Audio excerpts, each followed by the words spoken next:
Good, beautiful Sunday, everyone. My name is Coach Darwin Rivers, and we are at episode 67 of the HR Cafe Trabaho, Buhay, Iba Pa. Today is November 7, 2021, and we would like to invite each and every one of you to join us again in another value-adding episode of the HR Cafe Trabaho, Buhay, Iba Pa. Our free learning for today at the second part of our program is about gratitude, leadership, and resilience. This is about motivating employees in challenging times. And our special guest for today is none other than HR leader Lyra Callanta. You know what? I had a chance to talk to Lyra, and she shared to me that way back when the Philippines HR group was just starting, she was one of the avid followers of the Philippines HR group, and she attended most of our learning events. And sabi niya, noon daw, she was actually hoping that one day she will be guesting in one of our events. And today is a realization of that dream because we have her to discuss about gratitude leadership, and she's our special guest for our free training program. So let's start our program. The HR Cafe Trabaho Buhay Iba Pa is your online weekly talk show program. And for those who just joined us, all of you guys who are watching from Luzon, Visayas, Mindanao, and also outside the Philippines, my name is Coach Darwin Rivers. I'm the founder and president of the Philippines HR Group.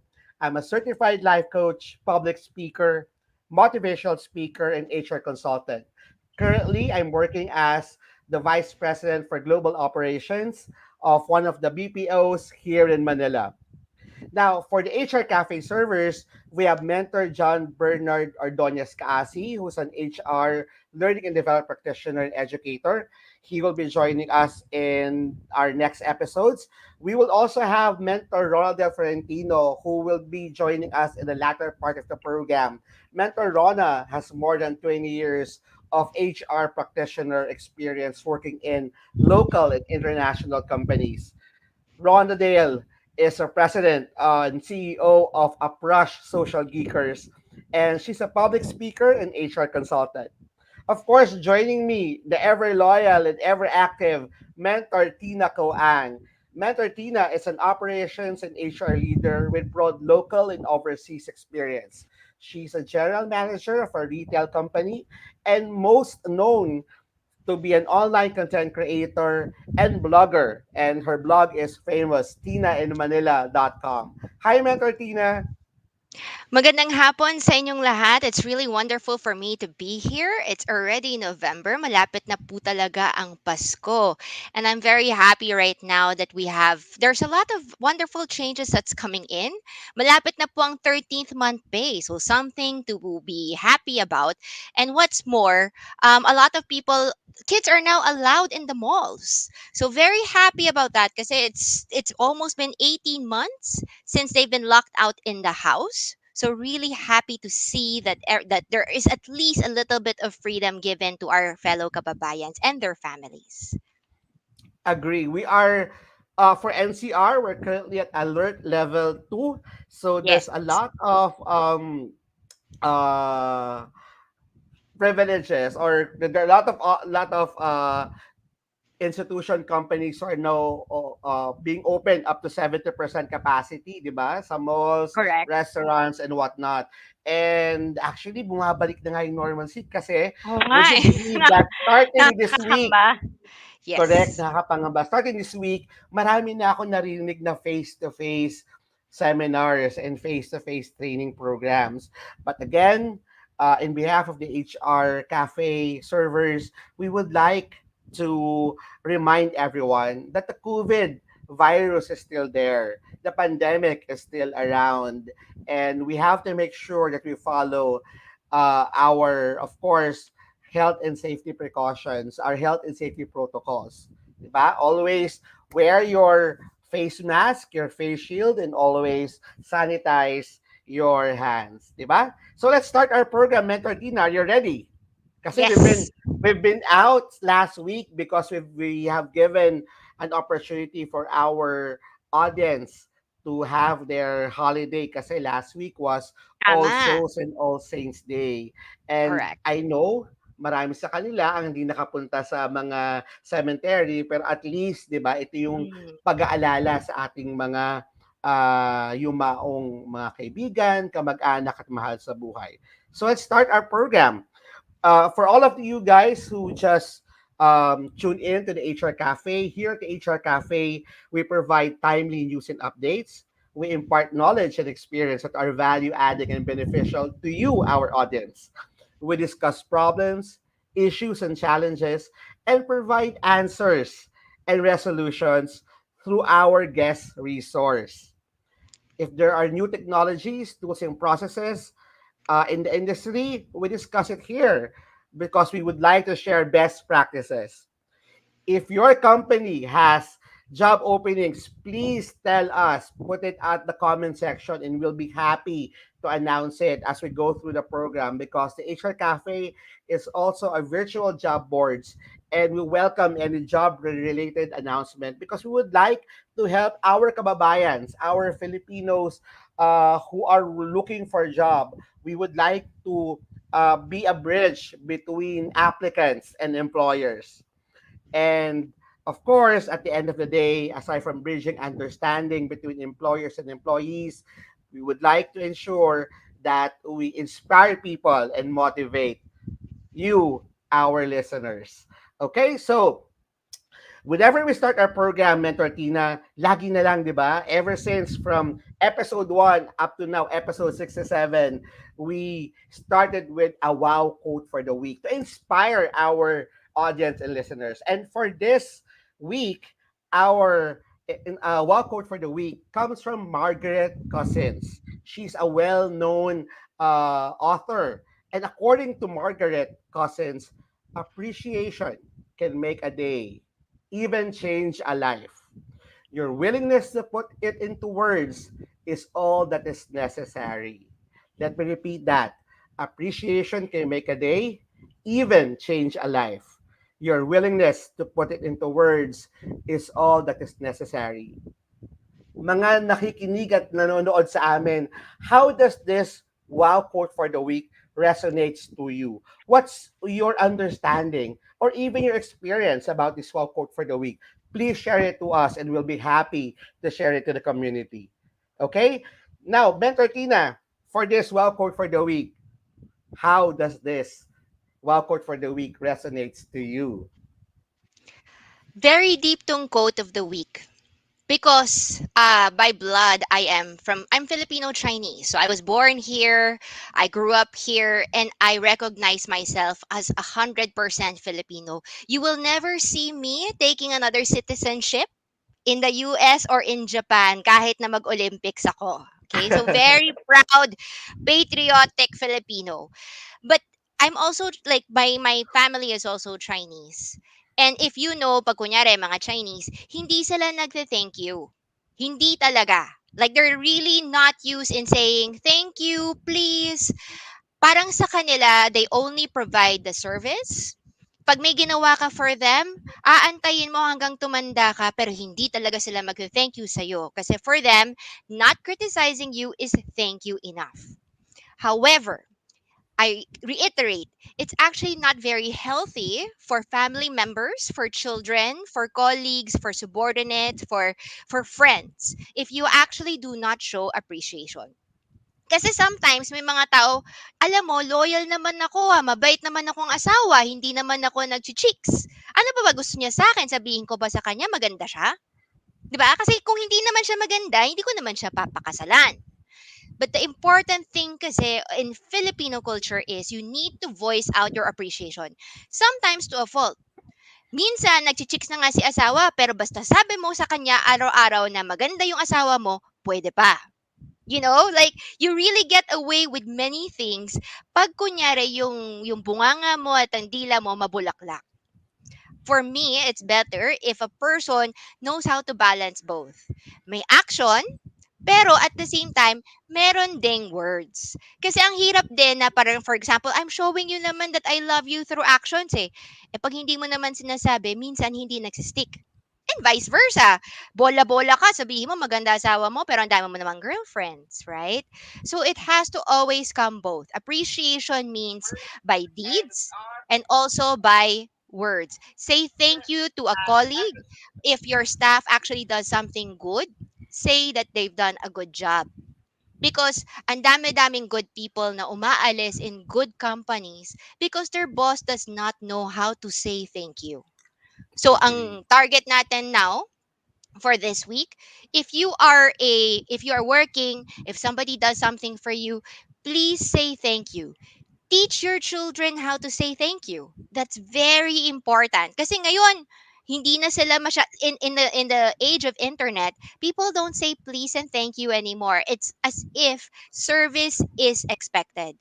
If you go and buy stuff in the mall, if you order from Food Panda, remember to say thank you because it's really like sa akin ha, it doesn't matter where you are, what you do, or who you're working with. What's important is no matter where you go, you must still not forget politeness and the capacity to say thank you wherever you Agree. go. Kahit na binayaran mo yan, mag-thank you ka pa rin kasi yan yung tamang gawa. And sana kung may anak po kayo, turuan din yun yung magsabi ng thank you and ng please kasi makakalimutan na talaga ng kabataan natin ngayon how to say thank you and please and mga general good manners na tinuturo dati sa atin. Coach Dar? Yes, thank you for that, Mentor Tina. Ako, from my end, I would like to tackle this swap quote for the week, wearing three hats. First is the hat of Mm, an HR practitioner. We all know right now, during the pandemic, the recent studies of McKinsey says that globally, there is what we call a trend of attrition. It's actually attrition throughout uh, the global stage across different industries, talagang napakataas ng mm, attrition ngayon. Ang tawag nga nila is the era or the wave of attrition that is going around across businesses. And one thing that mm, proven and tested is that mm, when, di ba sabi mo nga Mentor Tina, when mm, mm, managers appreciate the kind of work that mm, employees are doing, it would mean that there's a big possibility that workers or employees will stay. Kasi sa, di ba, we all know, based on study also, that employees leaves because of their boss.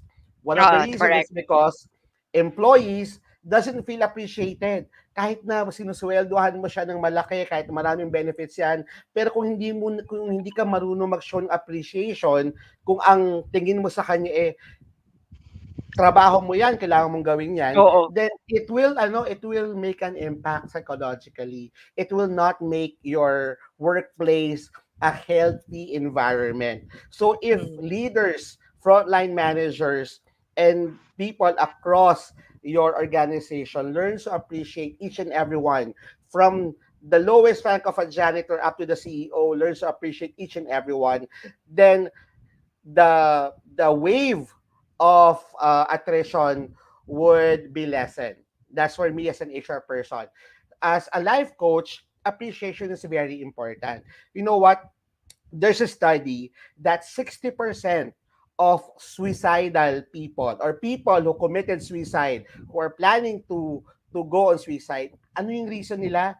Kasi hindi sila feel appreciated. Feeling nila walang nagmamahal sa kanila. Feeling nila walang nakakaunawa at nakakaintindi sa kanila.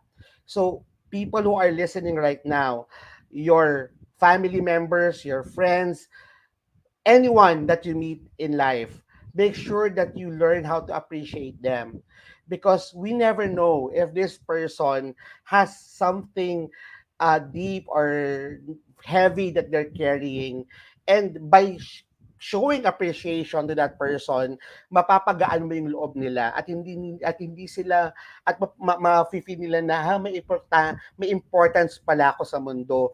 I feel valued, because if people feel valued, they will not take their life. They will not think of suicide. Third is I'll be wearing the hat of being a social scientist. And this is an experiment done in the US where there are two sets of plants that are being observed. The plant A was given appreciation, positive words every day. And the second plant was given negative words each and every day. Recording to so may recording si plant A, may recording si plant B. Plant A, ang recording niya is about love, about appreciation, about positive vibes. Si plant B, about negative vibes, about masasamang bad words, about negativity. Lo and behold, in a span of 7 days, both plants are watered, may enough sunlight, but among the two plants, nag-wither at namatay yung plant B.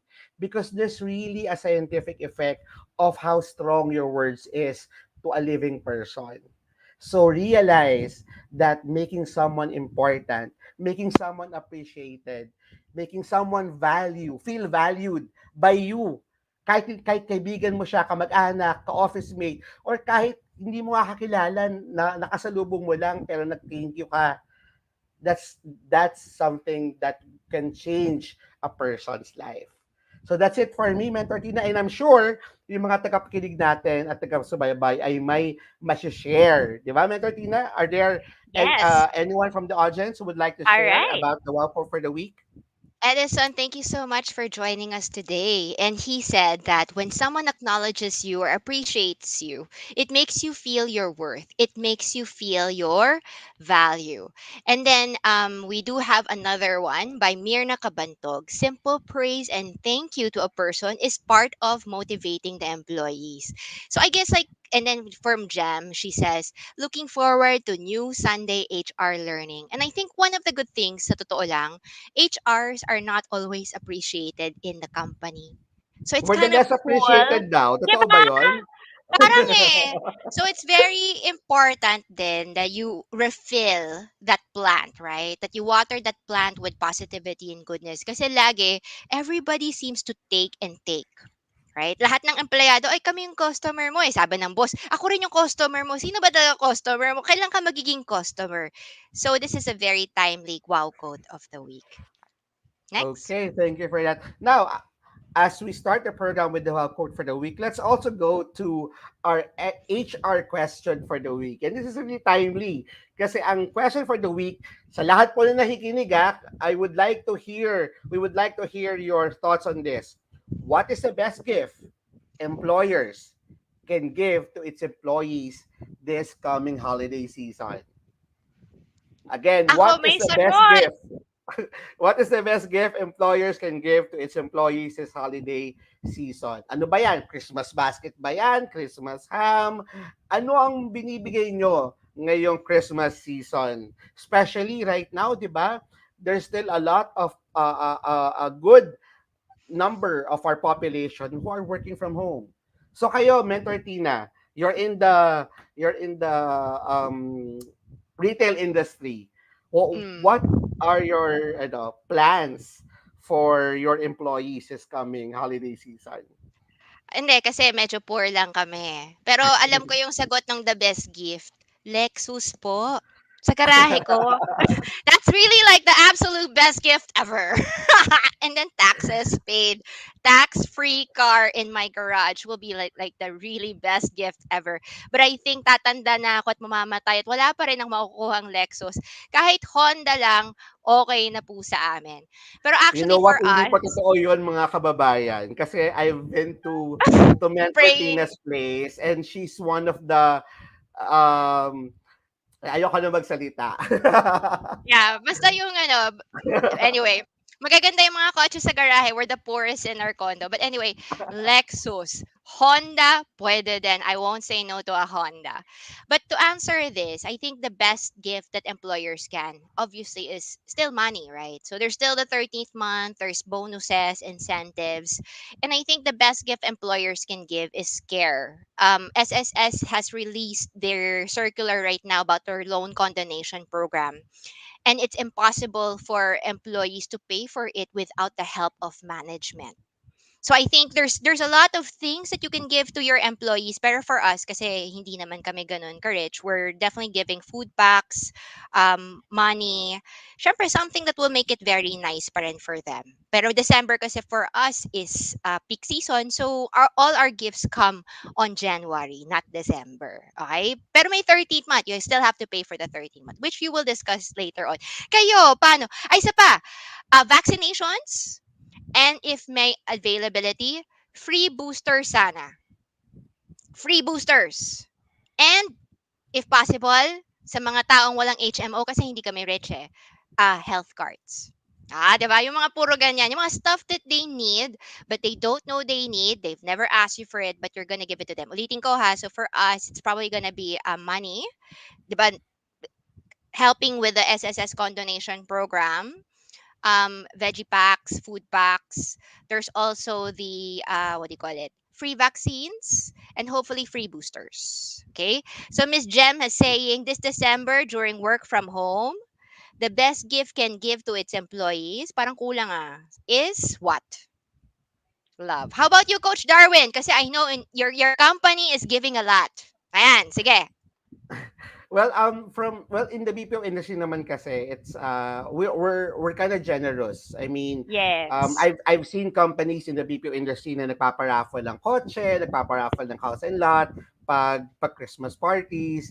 But I think yung mga basic is we send out employees, or we give our employees a Christmas basket, or sa ibang companies ang tawag nila Christmas uh, package, 'di ba? So, yung sa Christmas package, ano na yung Noche Buena package nyo, hamon, queso de bola, and whatnot. And of course, yung 13th month pay. And then, we also provide employees with, parang Christmas surprises. Wow.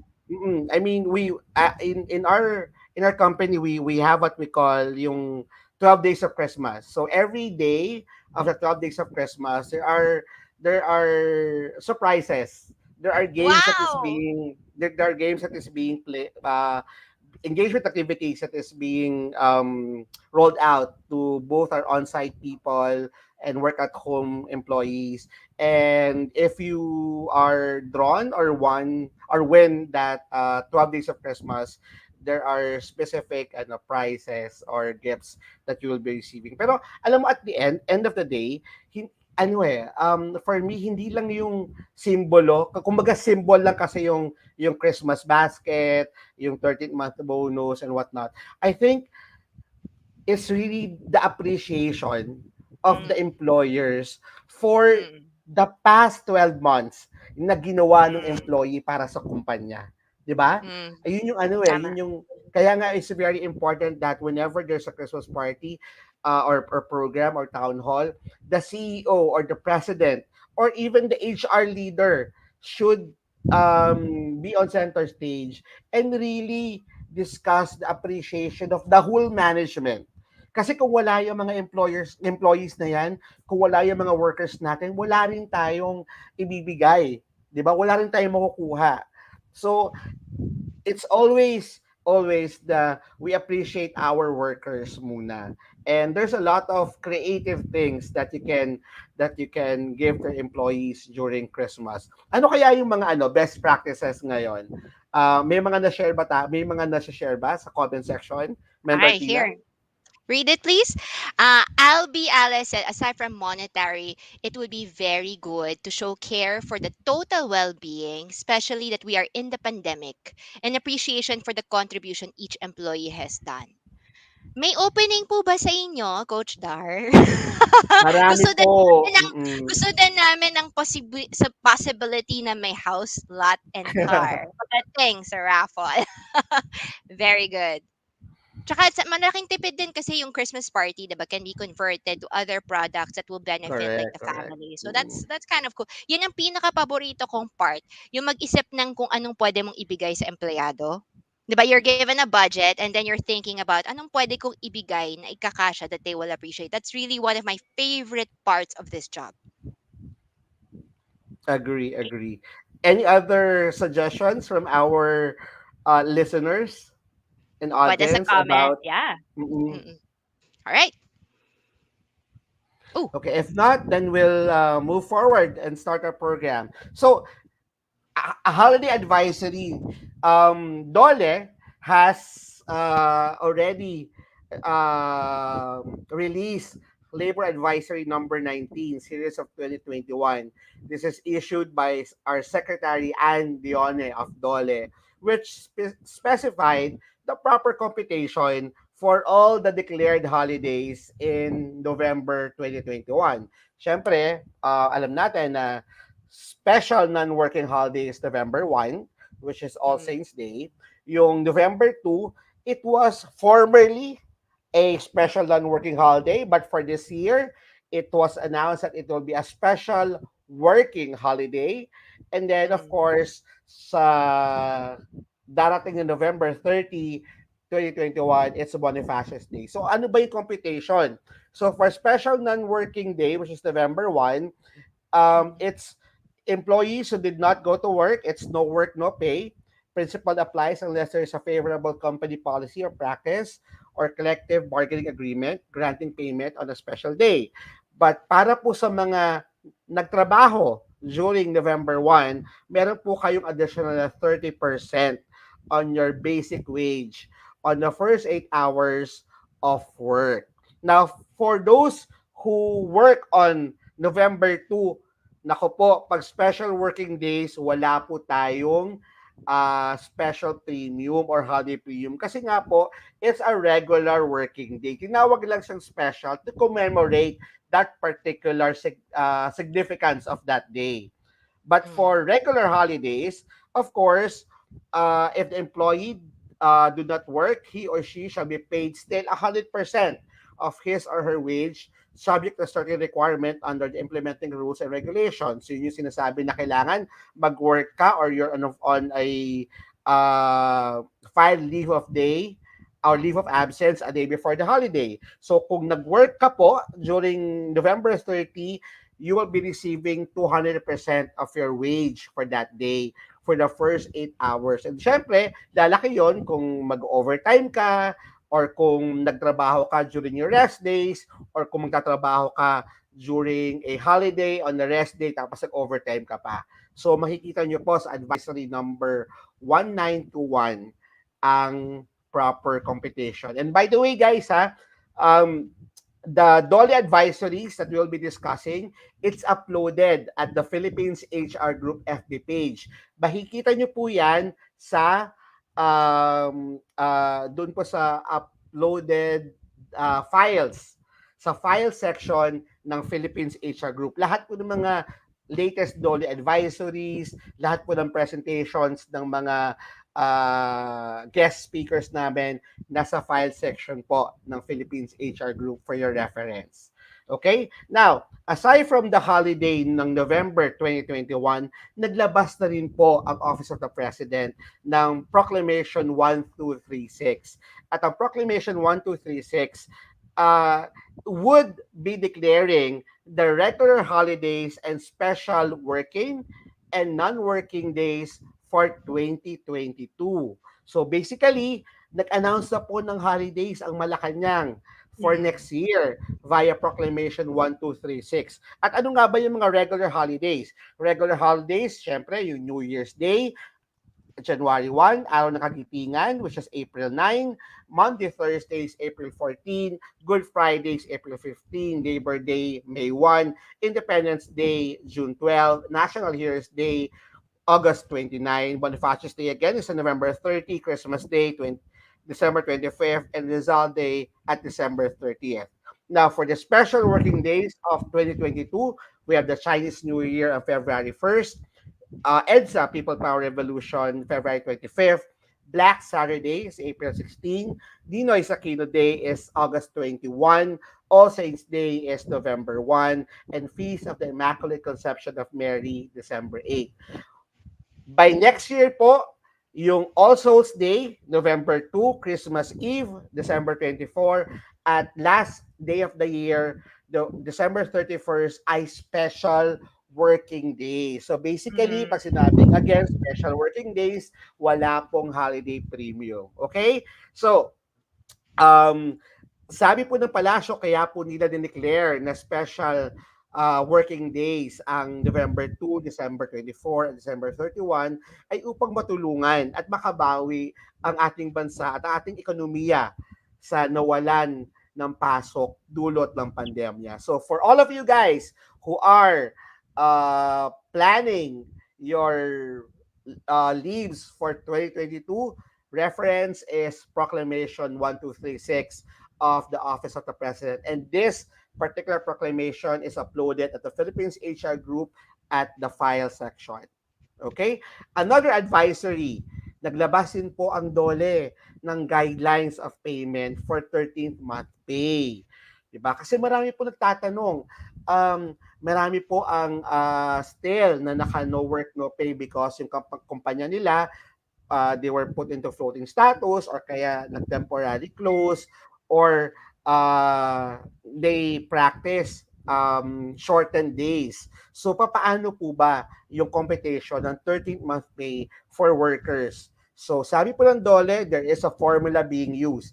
The minimum 13th month pay required by law shall not be less than 1/12 of the total basic salary earned by an employee within a calendar year. So, ibig po sabihin nito, i-compute nyo po lahat ng nagre-reflect sa the basic pay or pay nyo sa inyong payslip, i-divide nyo po siya ng 12 months. At yun po ang proportionate 13th month pay nyo. Hindi po kasama doon yung mga days of absence o yung mga days na hindi kayo nagtatrabaho. Now, there are guidelines. Una-una, time of payment. Employers shall pay the 13th month pay on or before December 24th of 2021. There's no exception. There's in terms of payment of 13th month pay or deferment of 13th month pay. Kailangan po na ayon sa batas, lahat po ng kumpanya ay makapagbigay ng 13th month pay bago mag-December 24th. And also, tandaan po natin, every company is required by DOLE to report compliance. So yung compliance na yan ay through the DOLE Establishment Report System, which you can download at dole.gov.ph. Not later, kailangan yung ipasa ang report ng compliance ng 13th month pay not later than January 15th of the following year. At dun po sa report na yon, of course, yung name ng company ninyo, address, principal product of business, total employment, total number of workers benefited, amount granted for employees, total amount for benefits granted, name, possession, and telephone number of the person giving the information, which is basically HR. Okay? Now, may mga exemptions po ang 13th month pay. So the following employers are exempted from paying the 13th month pay. One is government and any of its political subdivisions, including government-owned, controlled corporations, except those corporations operating essentially as private subsidiaries of the government. Pero alam po natin na kahit wala pong 13th month pay ang mga nasa gobyerno, meron po silang bonus. Diba? So, also, employers who are already paying their employees 13th month pay or more in a calendar year or its equivalent at the time of the issuance of Presidential Decree 851. Also exempted are employers of persons in a personal service of another in relation to such workers and employers of those who are paid on purely commission, boundary, or task-based and those who are paid at fixed amount for performing specific work. Irrespective po to ng time consumed in the performance, except those workers who are paid piece rate basis, in which case the employer shall grant workers the required 13th month pay. Para po sa mga naka-maternity benefit, nako, yung time po na nag-maternity benefit po kayo, hindi po to included sa computation ng 13th month pay kasi meron na kayong maternity benefit. Also, yung don't forget, again, reporting to DOLE of your compliance. Marami pa rin nagtatanong, ang mga managers po ba ay included sa 13th month pay? By law, hindi po dapat. Pero kung from the start ay meron na pong agreement or nasa employment contract or it's already a practice by the company to give 13th month pay to managers and above, level positions, then the employer should be able to grant that agreement. So that's it for the 13-month pay. And we'll go to SSS kasi napakarami ng update from SSS. Mukhang talagang nalalapit ng eleksyon, bawat government agencies na kapatalbogan sa pagbibigay ng mga updates and benefits. So Mentor Tina, what's the latest at SSS? SSS has released four different loan condonation programs this week. Okay, so let's go through it very quickly lang. There is the PRRP2 that allows penalty-free payments. It's for yung SSS contribution, condonation. Kasi may mga kumpanya late po magbayad ng contribution at may penalty. So please inquire with SSS. May programa sila sa mga companies that had been delinquent in paying for the SSS contributions of their workers due to the lockdown. Okay? There is also the PRRP4, which also forgives housing loan condonation program. So for example, may housing loan kayo and due to the lockdown or the ECQ, na-delay po kayo sa pagbabayad at nag-incur kayo ng penalty, meron din po si SSS ng loan condonation program that will start on November 22 this year up until February 21, 2022 next year. Okay. There is also very special for us is the loan condonation program for short-term loans naman. So these includes salary loans, calamity loans, emergency loans, LRP loans, o yung mga paikli-ikli lang mga loans na lagi-lagi ang mga workers natin kumukuha na yon compared sa the last time nagkaroon tayo ng loan condonation program was in 2019. And very important, hindi siya scheduled. We never know when SSS will declare a loan condonation program. So possible, kung hindi natin to i-avail, we might have to wait for years in order to have another SSS loan condonation program. That being said, if you want to apply for it, there are only there is you can apply for it online. Hindi po over the counter. Online. Starting from November 15, 2021, you can actually apply for your loan condonation online so long as your short-term loan has been overdue for at least 6 months. So may mga tao on time magbabayad, right? Hindi sila eligible for this program. Dapat ang eligible sa program na to ang mga taong delinquent sa kanilang loan payments over the last 6 months from the time of condonation. Now, fine print. There are two ways for members to pay. Either A, one time. So for example, ang utang mo is principal plus interest. May echo? No, no, no. Yep. Yeah. So for example, one-time payment. So ang kailangan mo lang bayaran with this loan condonation program is your principal plus interest.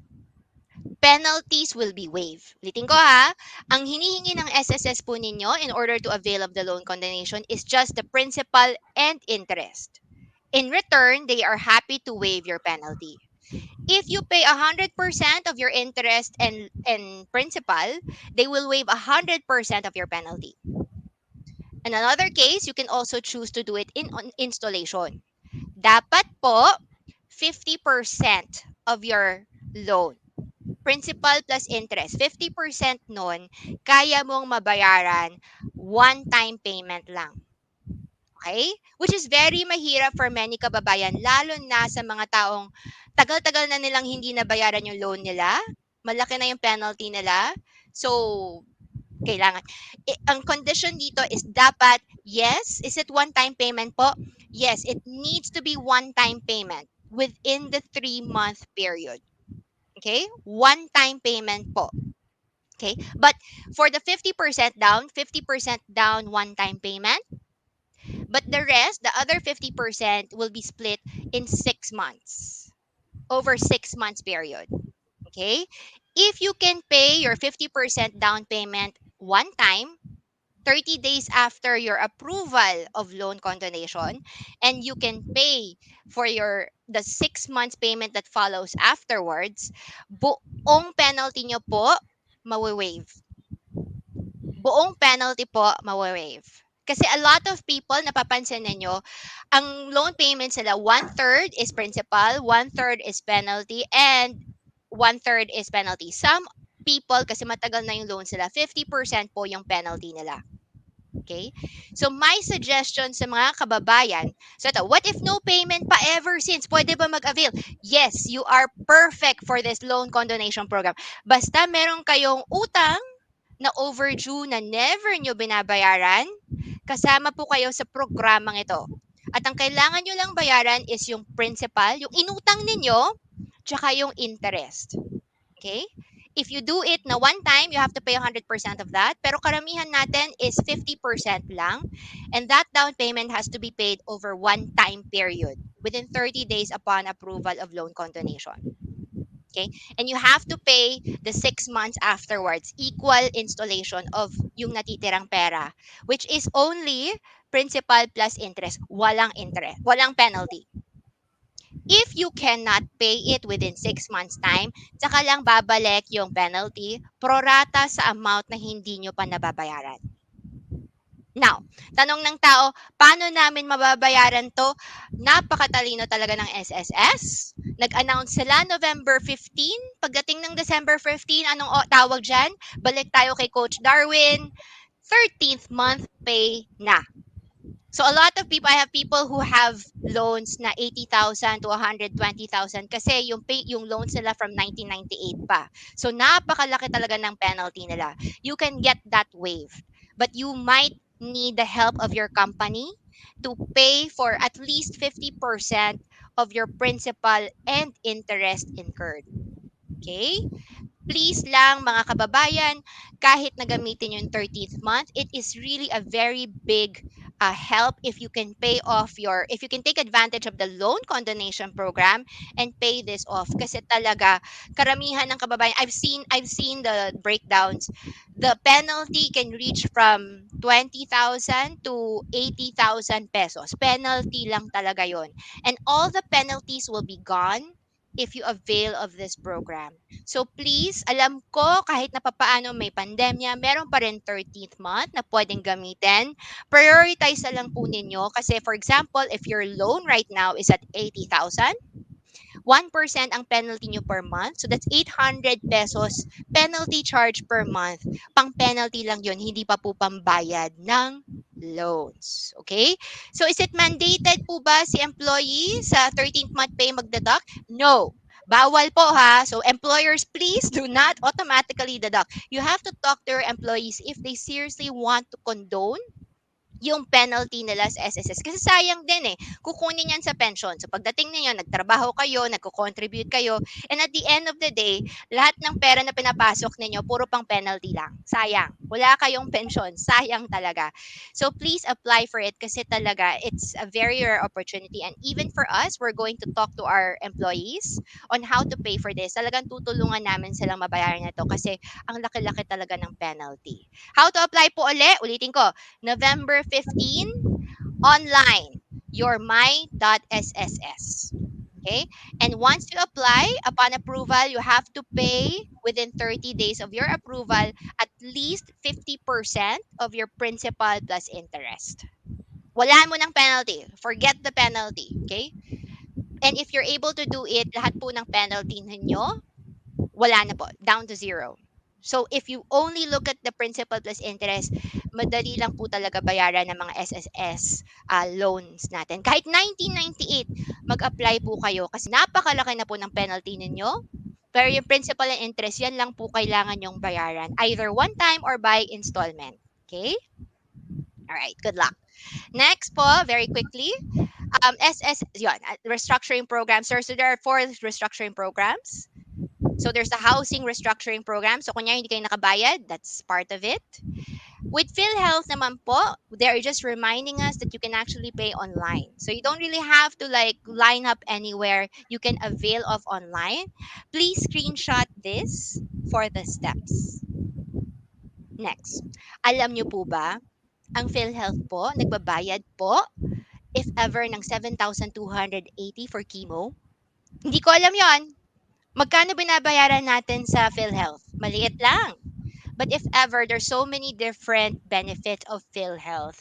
Sa dami-dami ng tao nag-a-avail kasi alam po nila na meron palang ganitong availment, sana tayo knock knock knock, sana we'll never use it, but at least due to the HR cafe, at least you now know PhilHealth benefits is a lot. So PhilHealth coverage para sa mga kada cycle ng chemotherapy is 7,280.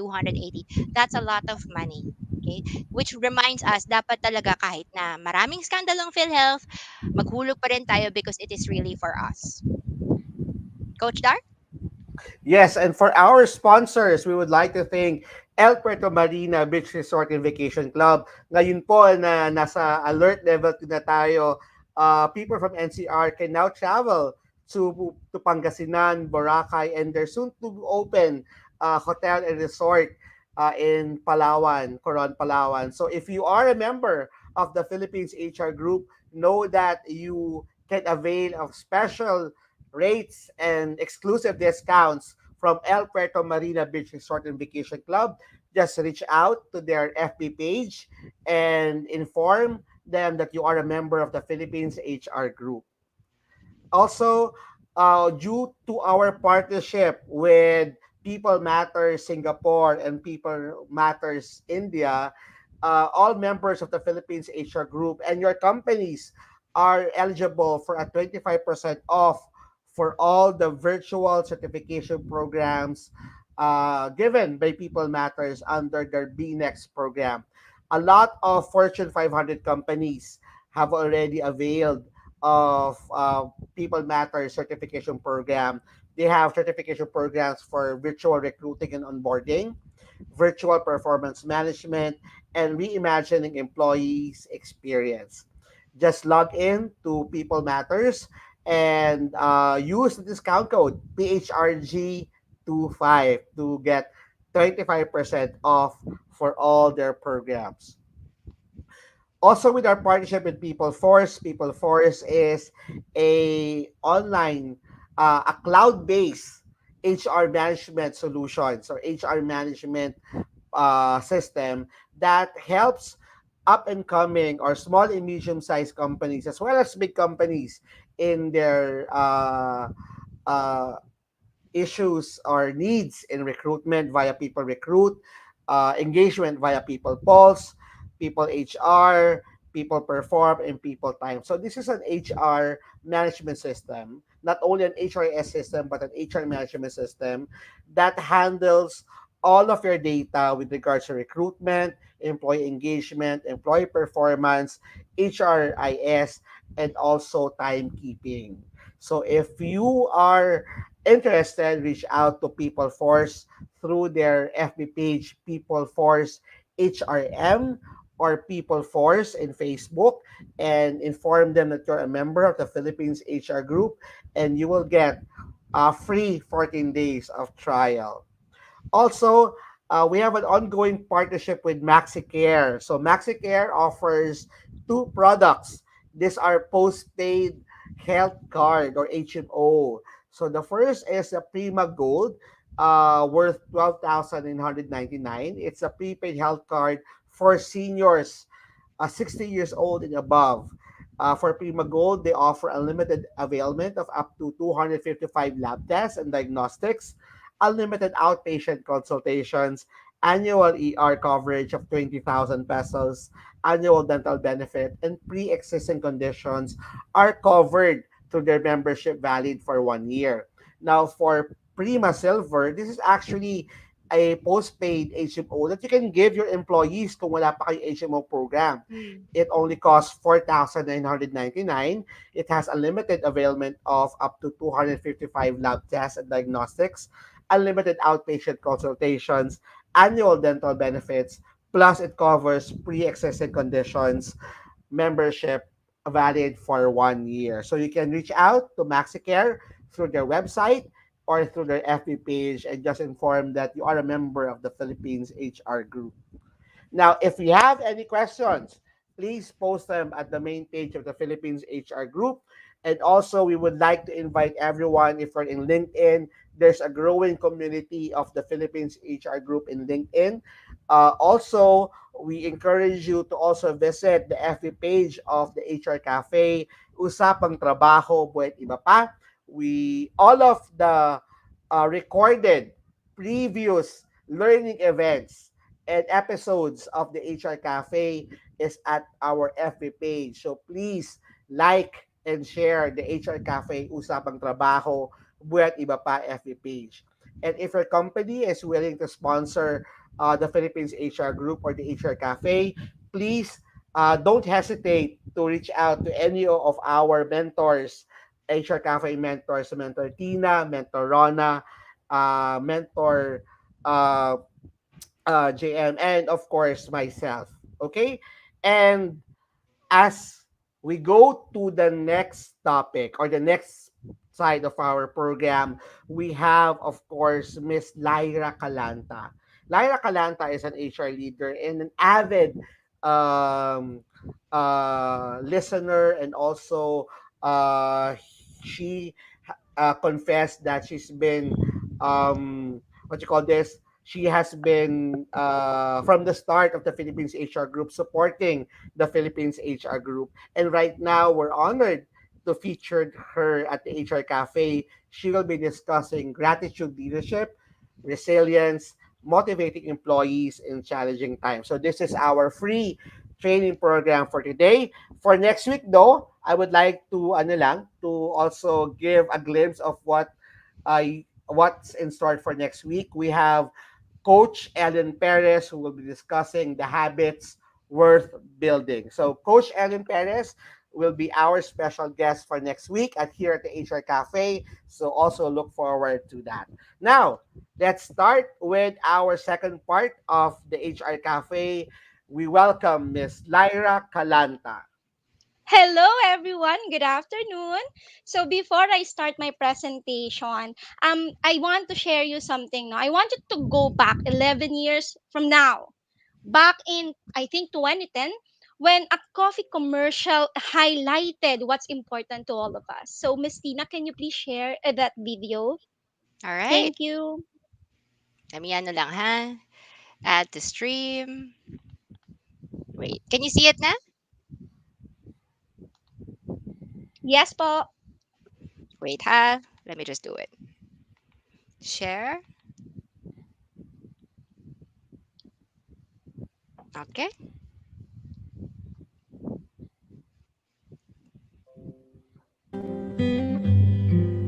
Para kanino ka bumabangon?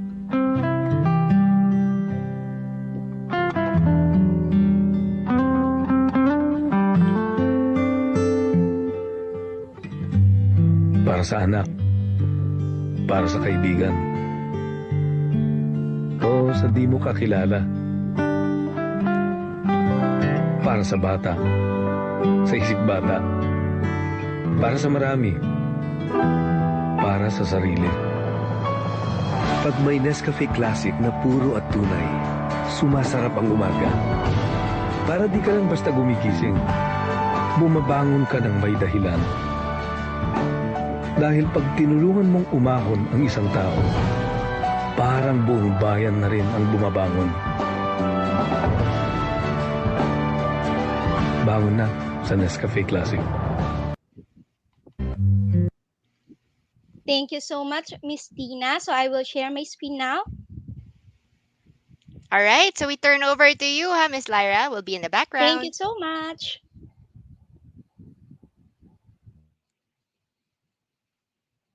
Hello again. Good afternoon, everyone. My name is Lyra Callanta, and I will be discussing the resilience and gratitude leadership. To be honest with you guys, whenever I saw that Nescafe commercial, lagi pa rin akong nagtitiri-eye. Kasi bumabalik palagi sa akin kung ano ang aking motivation, everyday motivation in life. So, ang question ko sa inyo is, para kanino kayo bumabangon sa umaga? Some of you may answer para sa pamilya, sa anak, sa mga ka-office mate, right? Sa kaibigan. Pero alam nyo ba, napakaswerte ng isang company if you will be the reason, they will be the reason why you will move daily. Kasi sa totoo lang, money is what makes us fall asleep at night. But in the morning, yung motivation natin. And that motivation is what we will discuss today. So, prior to my pandemic, and even way back 10 years ago, I am not a morning person. I am not a morning person. So it's very hard for me to wake up. Actually, I am a training lead before. So it is very hard for me to wake up at 2 a.m. in the morning because I work in a transportation company. So kailangan 2 a.m. Nasa office na ako, or 3 a.m. nasa office na ako because I need to travel to Baguio, to La Union, to Dingalan, and other places in the north, to conduct trainings to our drivers and conductors at that time. So imagine 2 a.m. I need to travel, dati hindi, wala naman akong sasakyan. So I need to wake up 1:12 midnight or 1 or 2, and then magta-travel ako papunta sa office in Quezon City, and then from Quezon City sa iba't ibang lugar na. Sometimes nga I do not sleep na, I slept na lang sa bus, no? So ang mahirap yung babangon ka, but because you are motivated to work, I'm my motivation at that time is I'm an avid learner. I'm a lifelong learner, so it is very important for me to share also what I know, and what I learn from others, to share it to other people. So yun yung gusto ko laging ginagawa, mag-share ng knowledge. And because of that, um lagi akong masaya 'pag may training, okay? So, and then afterwards, I change work. I change work and go to an institution, an academe per se, and printing service. And there, mahirap din gumising ng maaga because I need to wake up not later than 6 a.m. for me to come for work nang hindi ako malilate. It's very arduous for me. And my motivation at that time is I really love the work. Okay, I really love the work. So, kayo, para kanino ba kayo bumabangon sa umaga? May dahilan ba para bumangon tayo sa umaga? Of course, there is. And there are times also that even now in this pandemic, it will be very hard for us to, spend our mornings na tatayo ka ng sobrang aga, tapos yung mga katabi mo or kasama mo sa bahay natutulog pa because you need to work. And sometimes our boundary in work and in life or in our house is ano na, wala na. As in, tanggal na yung boundary na yon, and we need to work.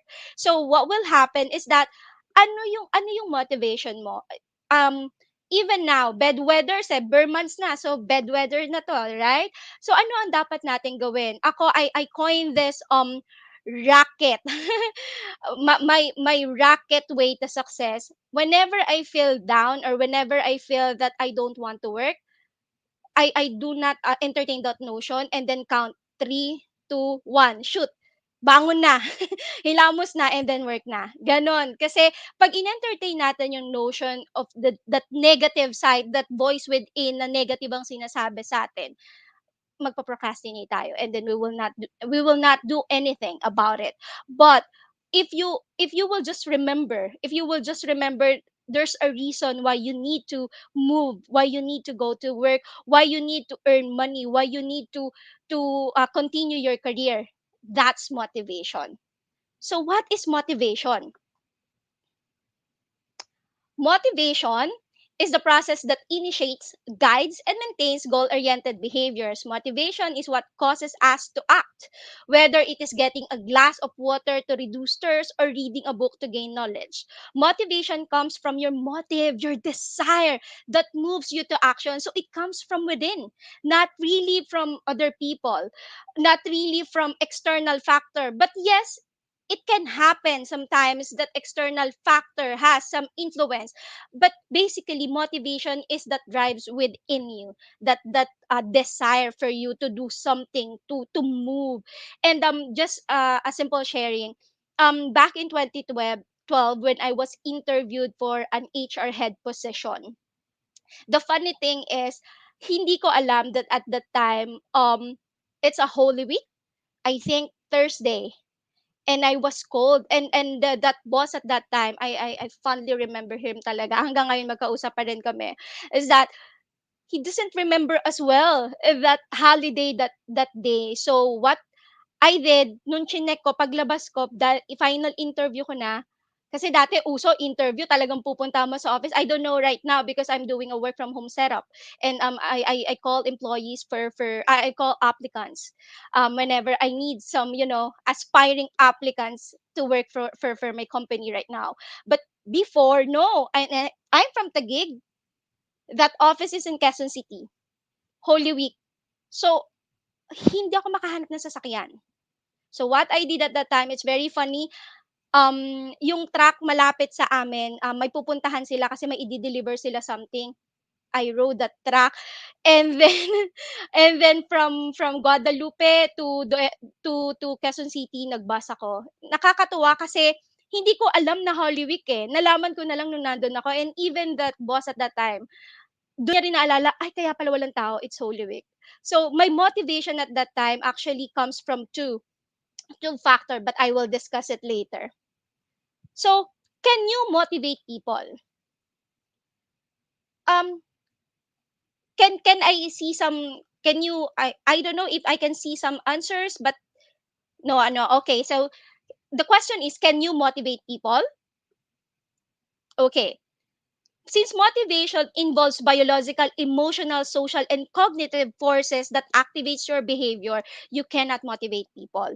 As per Bradfeld, you can't motivate people. You can only create a context in which people are motivated.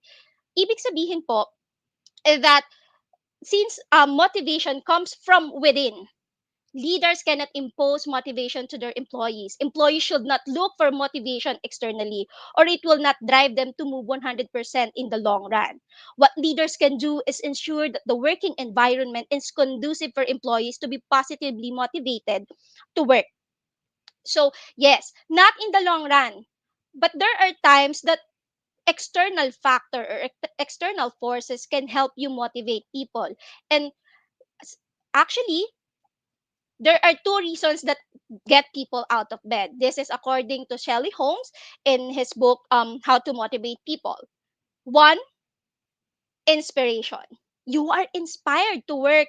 'Di ba? Pag you are inspired, if you are happy, if you are satisfied, you are motivated to come for work, you are motivated to log in, you are motivated to do what task or what your responsibility is. And number two, and I hope hindi nyo to maranasan, is the desperation. Either you inspire or you are desperate. Either you are inspired or you are desperate. That's why you are moved, you are motivated. But the problem is pole opposite ang dalawang ito.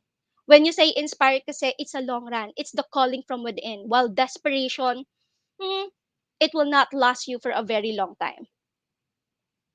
So in these four quadrants, we have um inspiration, and then at the lower part we have desperation. So desperation, it's just a compliance, while in inspiration it's a commitment, you know. And then merong internal, this is what I'm telling you guys, the internal force, the desire from within, and also the external force, which is a pressure from outside. So there are four quadrants. Sa first quadrant natin, internal and inspiration, desire and commitment, that is your passion.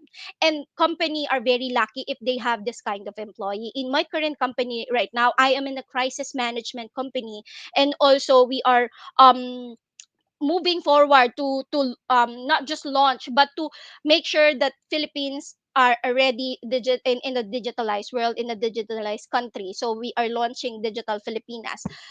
What we are looking for in people is not actually, of course, skills is very important, but the passion. Because working in a crisis management company, a PR management, and a consulting company, it will take a lot of your energy, a lot of your mindset will change, and all. You need to be agile. So we need people who are inspired, na hindi lang sila about money, but they have their own advocacy. On the next, or the right part of it, is the inspiration but by external pressure. And who are those are the people that we love. Okay, sometimes it can be your family. That's the reason why you work. It's because of your family. These are the people that can that can answer question of why do you work. Sometimes the answer that you will hear is, I don't really like this job, but because I love my family, I have to take this. Okay, so external, and then but they are not inspired in no sense that their passion is not in line with the work that they're doing, but they will be studious and all. It's just that, that desire to do more than what your task is, wala po doon. And then on the lower part, we have what we call internal, and the desperation. This is duty.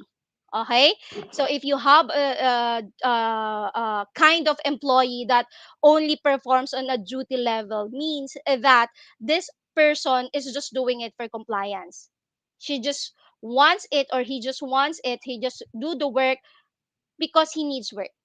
Okay, and that is part of his responsibility. He will not be bad on his job, but he will not be your best employee. Let's say mediocre employee might be, but they they cannot perform above that because their passion is not there in the company. And then last would be the external and compliance, and this kind of worker works in fear of being terminated in job, or fear of they do not have money to, they cannot earn money pag hindi sila nila ginawa ang work nila. That's why they do the job just for compliance, just the bare minimum.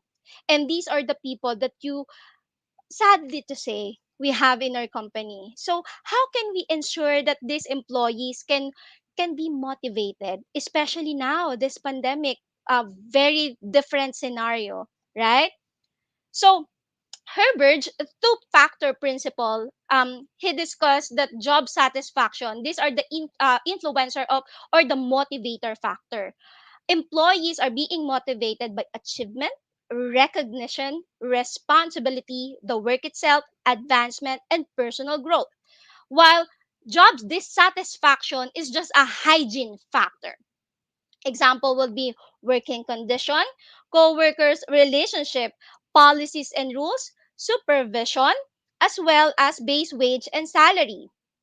Okay, improving the motivator factors increases job satisfaction, but improving the hygiene factors decreases job dissatisfaction. It doesn't necessarily mean that your employee will be satisfied. It will just decrease. Example of which, if you give money or reward system to your employee, at times they will tell you, I thank you, but after which, if they do not have that passion, that love for their work or for the company, what they will think, because it's a hygiene factor, I deserve this. Right?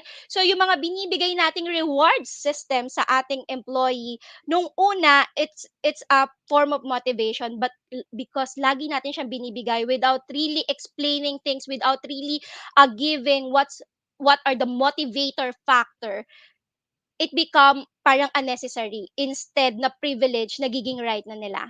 Narinig ko kanina sa Miss Tina, right, that some companies doesn't have what you call health card or HMO. That's true. There's a lot of company that doesn't own, or doesn't have HMO. And you have to understand, is it the fault of the management? Of course not. Maybe they are not really that rich enough, or they do not have allocated budget for that. Pero 'pag ikaw galing ka sa isang company which is HMO, and you transfer from that company to this company, and you later know na wala palang HMO, what will you feel? 'Di ba yung right? But actually it's not. It's not right. It's not our right as an employee. It's a privilege that can be freely taken away actually by your by company, or in your next company wala siya. May mga ganun po. And yun yung problema, because sometimes employee, if they receive this for a long time, they think that it's become a right, but no, it's not. So okay, this pandemic, mm, we have a lot of challenges. A lot of studies, recent studies in the US and even in the Philippines shows that Filipinos, or Philippine employees, are somehow dissatisfied. But actually, in 2016, we are the number one in job happiness in Southeast Asia. 73% in 2016, 73% of our employees are happy with their job, are satisfied with their job. But the question is, are they motivated? That's what we're gonna find out later. Okay, but again, that's 5 years ago. How about now, this pandemic? A lot of layoffs happen, a lot of, change of working schedule, upscaling or reskilling or changing of department happen. Are your employees still satisfied? Are they still motivated to work? Or they are just doing it because andyan na yan eh. Yan lang kaya kong pasukan ngayon eh. If that's the case, then we need, as a leader, we need to really ump up our our leadership, our management skills to ensure that these people will become motivated. We need to create a conducive environment for all of them to be motivated. So, example of which, okay, Filipinos are really good, are really happy people. Um, Nakakatuwa kasi, when you go to other countries, they just see, if they see calamities and all, 'di ba? Parang they will succumb to it and all. Pero tayo hindi eh. Mataas na yung bagyo, ay sorry, mataas na yung baha and then bumabagyo na. We still find ways how to laugh and we create memes. Example of which, and it happens, okay? Malapit na kami, boss, right? Kahit na baha, kahit na minsan hanggang bewang, kaya nga minsan ang tawag namin doon sa mga empleyado is mutant. Because when the government announced before na walang pasok ang mga nasa school, paano naman kaming nasa workforce? Mutant din ba kami? Pero we understand because remember, if you will not go for work on that day, pag may bagyo or baha, it is not mandatory for the company to pay you, right? It is not. It is actually wala nga yatang gagawa nun eh. I don't know if other companies will do that, but obviously it's not your company's fault kung bakit may bagyo, may baha and all. So it will be a loss of money for you, a loss of budget for your family, right? Yan, ayan no, mga bata, kahit na mahirap, kahit na tayo ay medyo salat ngayong panahon, we still find ways to laugh. Okay, we still find time to laugh. And what's important in this scenario is that we still need to see the silver linings of things, because everything will happen and anything will happen, but you, within yourself, you have to ensure that you are ready. Okay, that's what we call resilience. Okay, so as leaders, what did you do this pandemic to help your employees? Is there any steps that your company created to help them? If not, okay, so let me discuss to you about resilience. It refers to the capacity to spring back from a physical, emotional, financial, or social challenge. Being resilient indicates that the individual has the human ability to adapt in the face of tragedy, trauma, adversity, hardship, and ongoing significant life stressor. And as leaders, we need to be a resilient individual because we will be the one who will be like a first line defense, right? To ensure that our company will still function. So even in the midst of pandemic, in the midst of those challenges, leaders needs to amp up everything. Okay, their connection, their gratitude and generosity, their possibility, their vulnerability, their productive perseverance. They need to amp it up. It is very important that the employee knows that their leader are resilient, because you will be the driving factor why your employee have those inspiration to work. They will not feel desperate, they will not feel that the company is falling down, the company is breaking apart. Okay, so according to Dr. Talin Marie of Resilience Leadership Institute, resilience leadership is about supporting people in recognizing their worth and value, believing in themselves, appreciating their inherent strength, recognizing their skill and talents, and being more resilient in order to reach their full potential, even in the midst of challenges. And being resilient means that you can reframe your thinking. Of course, I'm not saying that you need to be contented of what you have right now, but ensure that, please ensure that there's other perspective. And ito lagi to sinasabi sa company ko ngayon. If it will not affect you in 5 years time, then just let the course takes its course, and just do your thing, do your job well, and be productive, because that is the essence of everything naman eh. After 5 years, if it's not important, if it will not affect you in 5 years, in a longer period of time, don't make it a problem. Right now, I understand marami pa rin sa atin nakaka-experience, because we have, as explained kanina, we need a lot, of hygiene factor, like wages, salary. We need um to earn money for our family, for our personal needs. But being resilient means that you have to manage everything on your end as well. If you lose your job, or something bad happen, traumatic happen, resiliency is that one thing that will make you go through those and still emerge as victorious, right? Those are the things that we need to see. And people, Filipinos are resilient. I know, I understand. Sabi nga nila, gas-gas na word na raw ang resiliency, because you are harboring incompetence if you always say that resiliency, but I don't think so. Because resiliency is not blind devotion of always being positive, of always being optimistic. No, you need to have a realistic approach of things. It's just that, okay, tragedy happened, adversity happened, so what? After that, what will you do? That motivation to move forward, to encompass, to surpass the tragedy, right? So what are the things that you need? Number one, you need to clarify purpose and meaning. You also need to deepen your connectivity, practice positivity in life, because everything that you see in life, if it will not affect you in 5 years, sabi ko nga, wag niyong isipin masyado. Okay? And be positive. Lilipas din yan. You just do what you need to do. Just upskill yourself during this pandemic. That's the important things. Because after which, at nabuhay uli ang ating economy, sino yung mga unang hahanapin? Those that really emerge, 'di ba? Beyond yung dun sa pandemic. Yun yung mga hanapin. Ano pa? Kailangan i-moderate mo yung stress mo, because we are the one who creates stress in our life, no? And then manage your emotion. Okay, what is gratitude? Let's move on to gratitude. Every language in the world has a way of saying thank you, correct? Kamsahamnida, arigato, sheshe, what else? Thank you, at ang pinaka-paborito ko, salamat po.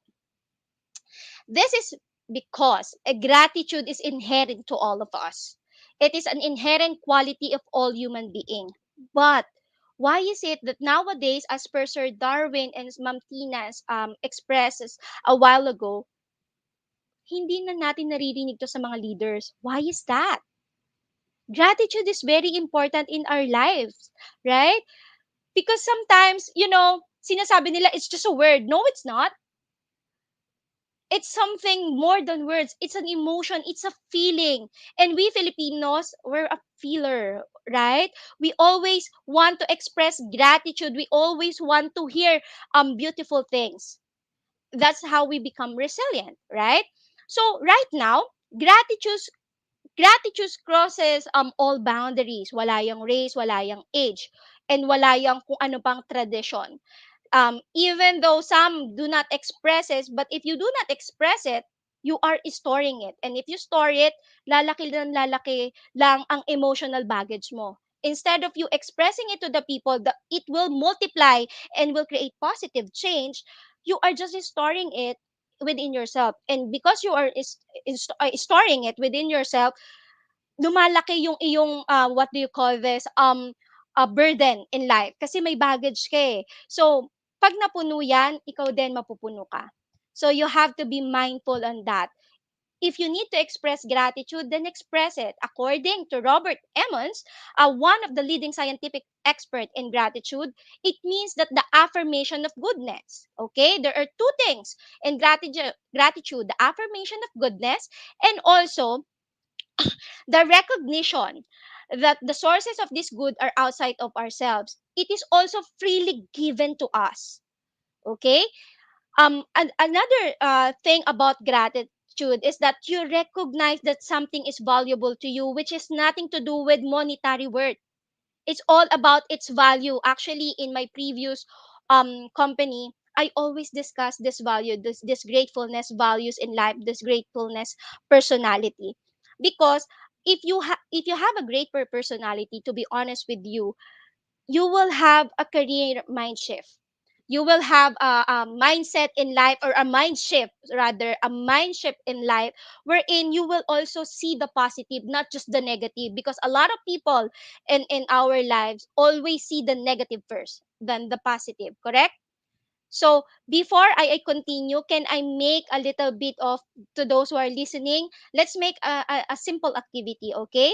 I want you to make sure that your fingertips in what do you call this, ano ba to, anong tawag ba to sa fingertip na to, basta this one, I forgot, sorry, nawala ko dito, nawala ko dito, pero itong inyong daliri, yung panturo natin, yung pointing finger natin, point it together, na hindi dapat siya magdidikit pero sobrang lapit. Okay? And you do it for like 30 seconds. Dapat as close as possible but not quite. Okay? Not really touching each other. Do not touch the tip, okay? After 30 seconds, you'll feel the burden, ang sakit, ang bigat, right? But now, let me add up something on that. I want you to think of something, three things that you are grateful this afternoon, that you are grateful in your life. I want you to think it now while you're doing this, and don't look at your fingertips. Just think, imagine of those three things that you are grateful now. Okay? Thank you so much. What have you noticed? According to science, if you are grateful, if you have a mind shift in your life, and you see gratefulness, and you say thank you to to the things that you have in life, some of the burdens that you are experiencing will will just go in the background. It will not affect you as much. This exercise is very simple, yet it also proves that if your mind has changes and create positive thinking, your burden, your physical burden actually, or even your emotional burden, will lessen. Why? Because it's within you. It's within you. Yung nararamdaman natin, the internal forces that we feel, the anger, the sadness, it's within you. And you have the capability to change that, to shift that into something else. That's why gratefulness is very important. Ang Angeles Arene, in her book Living in Gratitude, A Journey That Will Change Your Life, stated that gratitude is a feeling that's spontaneously emerged from within. However, it is not simply an emotional response. It is also a choice we make. Of course, as mentioned by Miss Tina kanina, Chinese culture do not say thank you. A lot of actually, there's a lot of culture that do not say thank you, or do not express gratitude even though they are thankful. Don't get me wrong, they're thankful, they are just not very vocal about it. It's a choice that you can make to say thank you, right? Example of which is to your employee, or to your coworker, to your bosses. If they did something good, you say thank you. It's just two words, but why is it that it's very hard for us to say it? Why? Sometimes we feel that, what, nahihiya. But if you do it once, you do it twice, you do it thrice, mawawala yung hiya. It will come naturally to you, because we have that innate capability to be genuine and to be grateful to the things that we own. So we'll just say thank you. A simple thank you, actually. Minsan, yun lang yung hahanapin mo eh. If gratitude is state of being, that is also essential in a life well lived. Well then, in modern times, do we cultivate that? Do we? Do we experience thankfulness in our lives? Lalo na ngayon, fast-paced, right? Sobra. Lahat digitalized. Even when you talk, there's no face-to-face time. I understand there are still companies who do face-to-face, and that's okay. But you have to ensure that even though you're not doing face to face conversation with your employees, with your coworkers, you need to show gratefulness to them. You have to show gratefulness to your company and to your employees, because that's one thing that will bind you and will make you move forward and do the things that you need to do. Okay. This is a simple activity that I want you to check. Okay, can you please determine to me what's going on in this picture?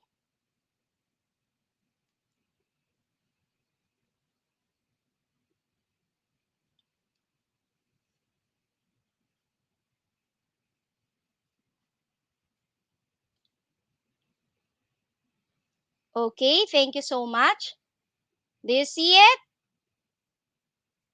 Look again. What's wrong? Maybe you can type it in the comment box in our Facebook Live. Do you see what's wrong in this picture?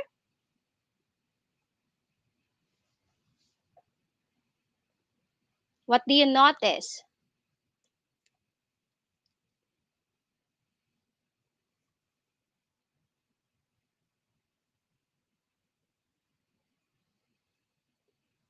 I don't know if people see this, but there's something there. There's a word there or a sentence there that actually, if you notice, you can earn a burger meal from me. I don't know if you saw that, no? Uh, I type first to type thank you on the comment box will win a burger meal via food delivery.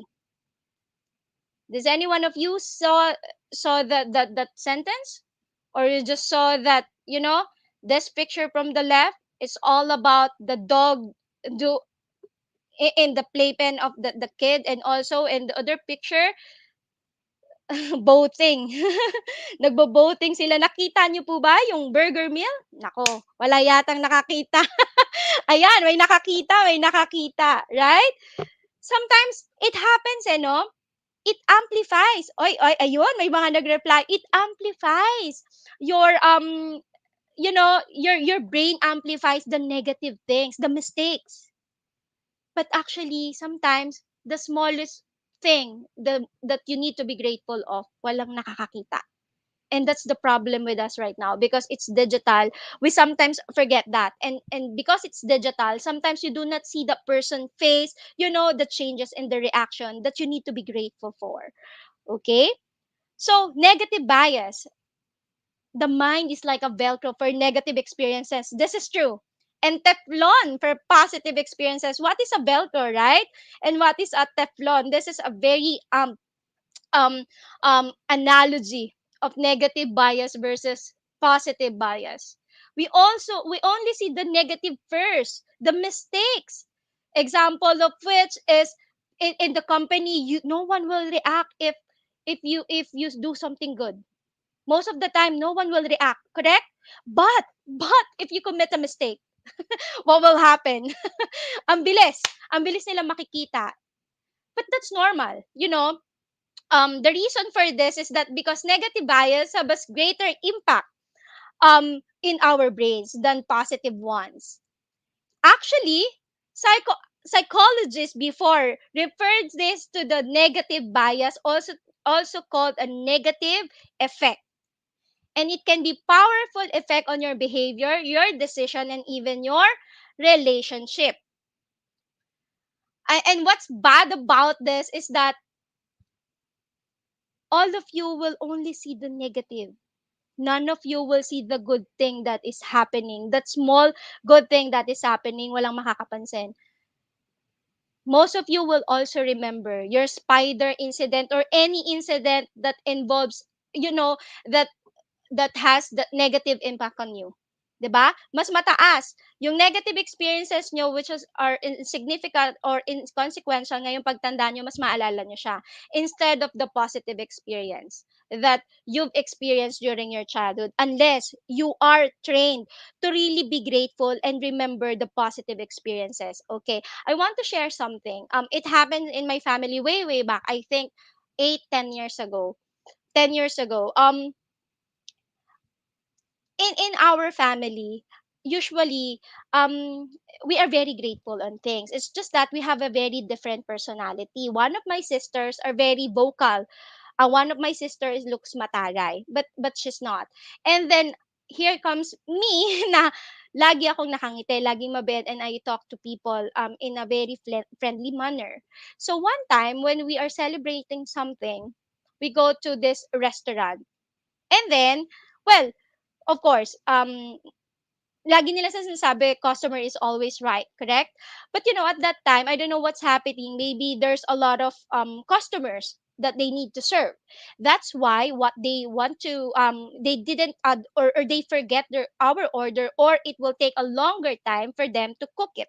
So what happened is that it almost took almost an hour to deliver the order, and we are very hungry at that time, and it's not really a fine dining restaurant. No, hindi siya ganon. So we are expecting that our food will come, at least 20 minutes, because that's what they promised, 10 to 15 to 20 minutes, but it happened na binigay nila an hour or so. And then afterwards, my sisters and even my father, who's very quiet whenever we go outside, they didn't shout. It's just that um they say something that makes the waitress cry. Something along those line, no, ang tagal-tagal nyo. Kung kung hindi kaya namin kunin yan, edi ikaw magbabayad. Something to those effect. And because I am trained to be grateful on everything and to get the other perspective, I understand that there are things that the waitress or the waiter, or the crew rather, has no influence. Example, yun nga, yung pagkain na yun, kasi hindi naman siya yung cook eh. So at that moment napaiyak talaga ako, and I told them kasi umiyak yung waitress eh, tas umalis. I told them na wag naman kayong ganyan. But I understand also their feeling. It's just that as a person na, kasi pagod yun eh. And I also understand that that person siguro hindi nakaka-receive ng thank you. So um saying those things, those hurtful things to that person will make that person cry and will affect also her job, yung mga susunod na job. So I feel really bad for that person, although I also understand my family. So, and actually, when I tell this story to other people, they told me that tama yung mga kapatid ko. Which is actually correct naman. Correct naman, 'di ba? They need to reprimand na parang bakit ang tagal? They question things. At syempre gutom na sila, and they promise 10 to 20 minutes. It's just that for you to be angry to a waiter, instead of yung dahilan kung bakit nga ba late, or to understand na lang what's really happening. For me, that's different. Actually, kaya adman ako sa amin. Laging ganon. I always see the other perspective of other people, and not just my own perspective or the perspective of the people that is close to me or that's around me. So yon, I remember that, but I also remember positive experiences that when I also tell that to my sisters, to my family, sometimes they forget, talaga nangyari yon. They always have that eh. Ako naalala ko kasi positive eh. So pag positive sa akin kasi, I treasure that. Parang may emotional bank ako, and that's where I make hugot pag malungkot ako, or I experience something bad in life, or I feel depressed on things, or I feel stressed. Yun yung hinuhugot ko. But I don't know if people also do that. I hope you do, because um at these trying times, what you need to do is really focus on the good thing that's happening to you. If you have a house, if you have a food, and if you have a job, please be thankful. Please be thankful, because almost 70% of our kababayans, nawawala yung iba dun sa tatlo na yun, yung job, yung home, and yung pagkain sa lamesa. So please be thankful of that. For- right? How can we help our employees by being resilient and grateful? Okay. So two psychologists, Dr. Robert H. Emmons and Dr. Michael E., have done much of the research on gratitude. Actually, one of their research focused about um, asking the participant to write a few sentences each week, focusing on one particular topic. One group wrote about things they were grateful for that had occurred during the week. A second group wrote about daily irritations or things that has displeased them, and the third wrote about events that had affected them. So what do you think will happen? Who among these teams or group will have a gratitude heart and will also have a lesser issues in their life during those studies, during this research? Of course, it is the first one. In the 10th week period of this, um Dr. Emmons and Dr. Michael notice that the first group becomes more, they become happier. They are more grateful on things that they've experienced in life, and they see things that they should be grateful, even the smallest thing. The other two are become, the second group becomes irritated, and all the things that they see in the succeeding weeks is that negative is what really happens negatively on their life. And the third one, walang nangyari sa kanila, just a normal scenario. But the first one, it shows great improvement. So it shows that if you become grateful, if you wrote your what you are being grateful upon, it will also manifest within you on your succeeding transaction in life, on your succeeding experiences, on your, and you will see, you will have, an bird's eye view of the thing that's happening to you, and you will not focus on the negative. You will also focus on the positive, which is good because there's a lot of positive things that's happening to us right now. Okay. And in the company, yun nga in the company right now, this is a 2017 study. But in this study, it shows that employee least top motivational technique is not about the monetary awards. It's all about boosting morale and praise and recognition, which means that employee looks for what? Gratefulness of the bosses, gratefulness of the employee. If you become grateful to them and appreciate them, if you recognize them, then they will be more satisfied, and in the end they will be more engaged and be motivated to work. There are the right incentive should, you should always recognize your employees. You should honor your employees publicly, not just privately, because what will happen if you honor your employees publicly? It means that that employee will see that tinatago mo ba na binibigyan mo ako ng recognition, na ino-honor mo yung mga nagawa ko? Is there something wrong if you recognize it publicly? Sometimes I actually experience those questions at this point in my company. Okay. And diversity awards to meet employees individual needs, such as outings, trophies, or pointing reward system. Monetary incentive fails because, as mentioned earlier, motivation comes from within. Monetary is just a one way, a very short, a temporary release of a temporary reason for an employee to really work motivatedly. Okay. But if they have those passion, those love for their work or for their company, then they will experience more more success in their office, and they will feel more satisfied. So ito lagi ko rin sinasabi sa mga partners ko. Actually, dati I call them staff, but I realize right now, no, they are my partners, because I recognize that what they do to me is something that is so valuable na pag wala sila, parang nabawasan ako. So I call them partners. We are partners in the HR community, in our offices. So I treat them as colleague, and even yung previous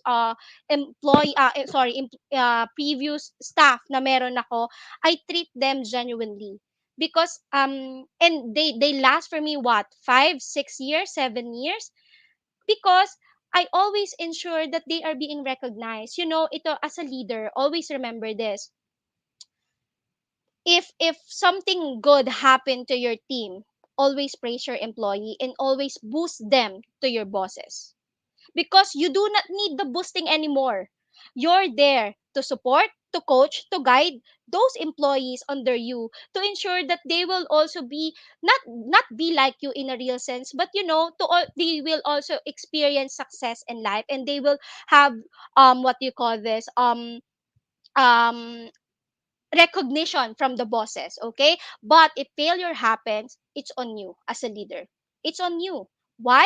Because remember, you are the coach, the mentor, and the coach, the mentor of those employee. You are the one who manages them. So if something happens that is bad to the task, to the project that you are doing with your staff or your employees or your subordinates. As a leader, you need to take responsibility. That is the job of a good leader.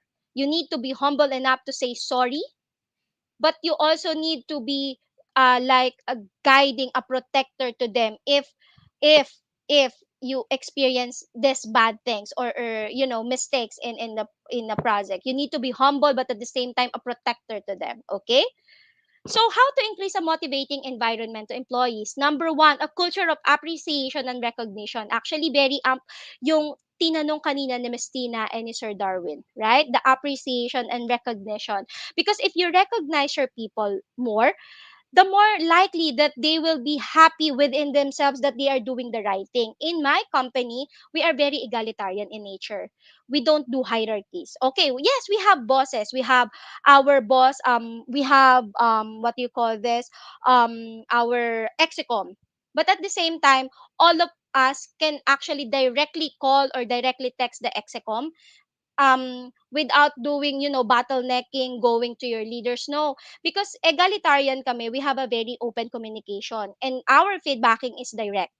Yes, it has its consequences, but in a real sense, being egalitarian poses good traits for us, especially for our rank and file employees, or those employees, our subordinates rather. Because when you are egalitarian, and we're not very big, okay, we're not a big company, we're very small in numbers, but we are all leaders. That's what my bosses calls that, my leaders calls that, we are all leaders here. So everyone can share whatever they need to share to us, to the bosses, without feeling those I overstep boundaries, right? And because of that, and since we are a crisis management company, we make things done in a very um not haze, sorry, in a abrupt manner, in a good but abrupt manner. Okay, so you need to have that. You have to have appreciation and recognition, especially now. But this is what I always told my employees even before. If you need to appreciate your people, do it as soon as possible. You have to be authentic about appreciating people, but at the same time it should be timely, and it should be specific in a sense that why are you being appreciative of this person? 'Di ba? Dapat yung specific na ginawa niya so that it will be repeated. And if nare-repeat 'yon, other people will also follow. So you have to be authentic, you have to be timely, and you have to be specific. And of course, yung authenticity means that you are genuine about the appreciation that you are giving, the recognition that you are giving to your employees. You have to also have a clear VMB and delegation of workload, a career advancement, a compensation package. See, even in my slides, it's in the, I think, fifth, yeah, and the reward system. Because employees also understand, actually, when they enter your company, they already know the rewards, sorry, the compensation package, right? So they accepted that if you give them is not that big, they already accepted that. So how do you ensure that they will be motivated even though your salary is not as high as those people in other industries, right? So focus on the thing that doesn't really involve those monetary package. Okay, focus on the what you call this, intrinsic motivators of people, which is yun nga, being recognized, being praised, being honored in front of co-employees, open communication, feedbacking, and most of all, career advancement. Career advancement is also very important for your employee to be motivated to work because they are looking forward to something else, right? So, how to show appreciation to your employees? Number one, be intentional and transformational rather than transactional. I've heard that Sir Darwin, Coach Darwin, is a life coach. So, being a intentional and transformational leader rather than transactional is very important because number one, if you are transformational, you do not just communicate just because they need to do this and do that. No, you do not just give directive, right? What you do is transform every conversation into something that they will learn something else. You need to be grateful enough for your employee to also show that they also need to um advance in their career. And how will you do that? As a leader, you have to mentor and coach them. So every conversation should be intentional and transformational. You have to correct their mistakes, and focus also on the things that they are good at. Okay, next, let them know that whatever they do is important not just to you but to other department as well. So if your department tells you, other department tells you, uy, thank you nga pala, or ay ang galing ng ginawa nyo, and that person, or that event is created by your subordinates, then tell that to your employee. Tell that to your subordinates. Oh, nagti-thank you sila, ang galing mo raw. Okay? It's not about you, it's about them. If you are a leader, you have to be grateful enough to them, that you have to show them that they are the one who do things in the company. They are your foot soldier. Aside from that, they will help you in strategies and also planning in your department. So if they feel that they are being valued in that sense, they will help you. Okay, then challenge them to do more, because if you are grateful, or you appreciate your employees, you know that this is not the end road for them. They have a higher career. Actually, in my previous company, three of my employees, three of my subordinates is actually, yung isa nga mas mataas pa yung position sa akin ngayon. But three of my subordinates really make a very good position, or sorry, they get good positions in other company when they left the previous company that I had, that I am with, no? Bakit? Kasi lagi ko sinasabi sa kanila, you have to challenge to do more.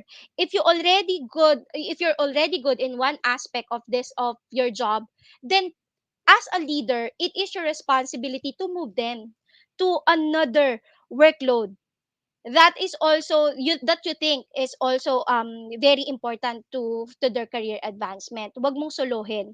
Your employees will be your subordinates will be your what? Partners. So if you want them to be a partner in that real sense, you have to train them to be strategic, to not just be a transactional employee, to not just do their job, but to also think of the future, think of being a leader, are our your upcoming leaders. Actually, what we call that in our company is next gen leaders. And our next generation leaders, they are the one who spoke to client, to our partners. We let them because we know that this is part of the training process, wherein if they want to move in the corporate ladders, they have to experience that. And lastly, individual recognition and feedbacking. If you are in a group, hindi pwede na porket may magandang nangyari sa team mo, lagi mong ititreat sila as a whole. Remember, if one person surpass the challenges in your what you call this, in your team, and also created something spectacular, you have to honor them, you have to recognize them individually. Wag yung ay, as a group tayo, as a group, no, kasi they will feel generic, 'di ba? And we don't want generic. What we want is feel that I am special, I am being valued. So if I did something that is valuable, then recognize me on my own. Wag mo nang isama yung iba. So those are the things that you can show appreciation to your employees, to show that you are grateful to them. Remember, if you will appreciate something, okay, you will only appreciate something when you lose it. Sino na naka-experience nito? 'Di ba? Marami na, even in employees, of course. I mean, everyone is dispensable in the company. I understand that. But there are those star employees, those rock stars employees that when they leave the company because they feel that they are not being valued, we feel the loss in a big way, right? As a leader, we felt that kasi remember, if that rock star of a employee leave your company, ilan ang katumbas niya when you hire? As an HR, ilan ang katumbas ng isang rockstar employee? 2, 3, 4, 5 compared to that one specific person, right? So we have to be very careful to and ensure that people are being recognized and being appreciated in the job. Okay? Personality has power to uplift, power to depress, power to curse, and power to bless. It is by Paul Harris. And because of that, we have to have a great personality. We're in. We need to be thankful. We need to be grateful to our employees. And how do we do that? How to mind hack our great personality and resiliency? Number one, always ask, how can I help? HR always do this, right? But sometimes I also heard some of my friends that their HR in their company is not really somebody na madaling kausap. Hindi sila ganon. So, as HR, you have to have that kind of mindset that you are there as support to your team. So how can you help? Always have that mindset na whenever somebody calls or talk to you, maybe there's a problem. So as an HR, you have to support those people. Sometimes they are just very shy, telling you that problem, sasabihin lang, kamusta ka na ma'am? Right? But those kamusta has meaning. So tanungin mo rin siya, kamusta ka? May maitutulong ba ako? Okay? And it shows that you are very grateful for that person because that person recognize, uy, parang nakikilala ni ma'am, nakikita ni ma'am, I have some problems, some issues. Okay? And they will open up to you. And because you will have communication, it may be a reason for them to be motivated. Kasi alam nila, may backup sila. If something happen, somebody will be there to help them. Okay?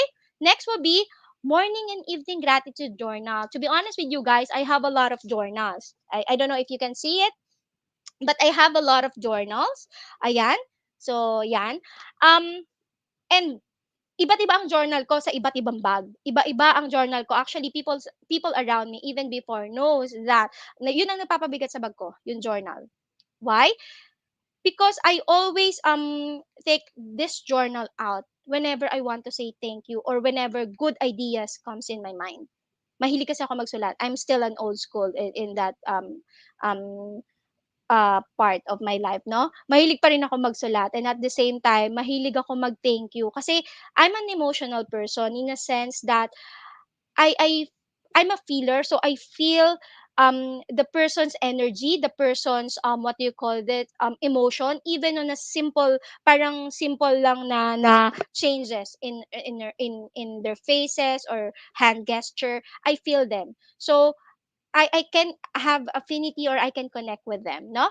And then, gamified thank yous, kasi nakakasawa, ba't ako magsabing thank you, hindi ko nga ugali yon. May mga ganyan tao, ba't ako magsasabi ng thank you, trabaho niya naman talaga yon. But saying thank you is very important so that they will feel that that the work that they are doing is important to you as well. So you have to say thank you. And how do you do that? You gamified it. Sabihin mo, kunwari, ako, ginagawa ko ngayon yung mga, what do you call this, ladder, yung snake and ladder, um snake and ladder game, wherein nakailang thank you ako ngayong araw, o tatlo. Ilan yun sa aking board? Nakatatlo lang ako. Naku, bukas dagdagan ko naman. Para by the end of the week, kung nakumpleto ko yung 20 thank yous or 30 thank yous, I will have some what? Rewards to myself. Gamify. You make a game out of it so that you will have a habit of saying thank yous. Okay? Saying thank yous is important, but at the same time, it needs to be genuine. And for you to be genuine on saying thank yous, you have to, practice it every day kasi sa umpisa awkward eh. So, hindi lang ikaw yung magiging awkward, pati yung taong sinabi mo ng thank you, parang ma-awkward din, ay bakit siya nag-thank you, hindi niya maginagawa yun. But if you practice it every day, it will come naturally to you, di ba? And if it will come naturally to you, that person will also have those mindset na, ay, grateful talaga si ma'am, nag-thank you na naman siya sa akin, okay? Say one positive thing per person per day. So if you are an HR leader or a next gen leader, whenever you talk to a person, commend them. Okay? Be it their makeup, be it their way of talking, be it their anything about them. Just say one positive thing for the person because you will never know. Maybe you are the only reason for that person to smile on that day. You'll never know. So be that positive energy that brings positivity to other people. So say one positive thing, just one positive thing. Example would be, halimbawa, nag-usap kami ng ka-office mate ko and I remember may ginawa siya last week. Kaso hindi ko na siya nakausap, di ko na siya nakita. Sabi ko, uy, what you did last week is very good. And that person will smile, 'di ba? Kasi it feels good to be commended on something, okay? Smile often. Actually, may ginagawa nga, sabi ko nga to sa mga kakilala ko eh. If you are, you know, an eternal frowner, may mga ganong mukha eh, eternal frowner ang tawag ko doon. Get a pen, lagay mo dito para laging nakabuka yung bibig mo, hindi magta-touch yung lips mo. Kasi there's a study that whenever you project a smile, even though you don't feel it, you feel better and you feel a lot happier. So try it, smile often, okay? Ako sa harap ng salamin.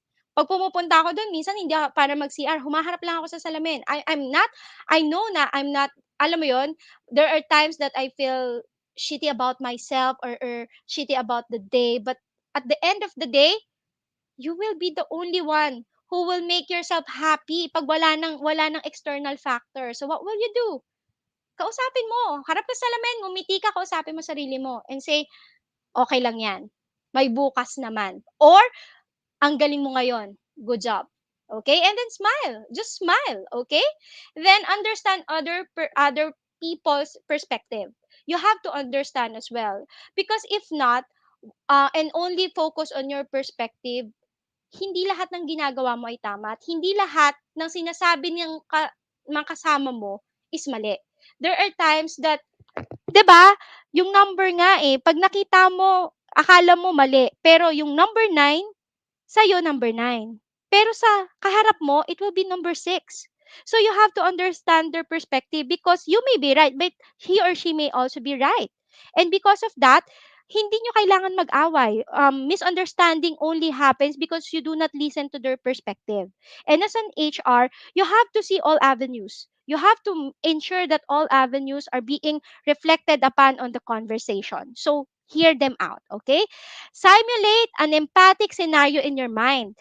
This one, for you to be resilient and grateful, even before it happens, mag-simulate ka na, okay, pag nagsabi ako dito ng something or I praise her, what will happen? Oh, she will be happy. At pag napangiti ko siya, what will happen? Right? You simulate it para ready ka na how to say it, how to express it, and at the same time, prepared ka for what everything that may happen because of what you will say to that person. Resiliency, right? So remember that you can simulate that in your mind, and then you do self talk, self time, or self love.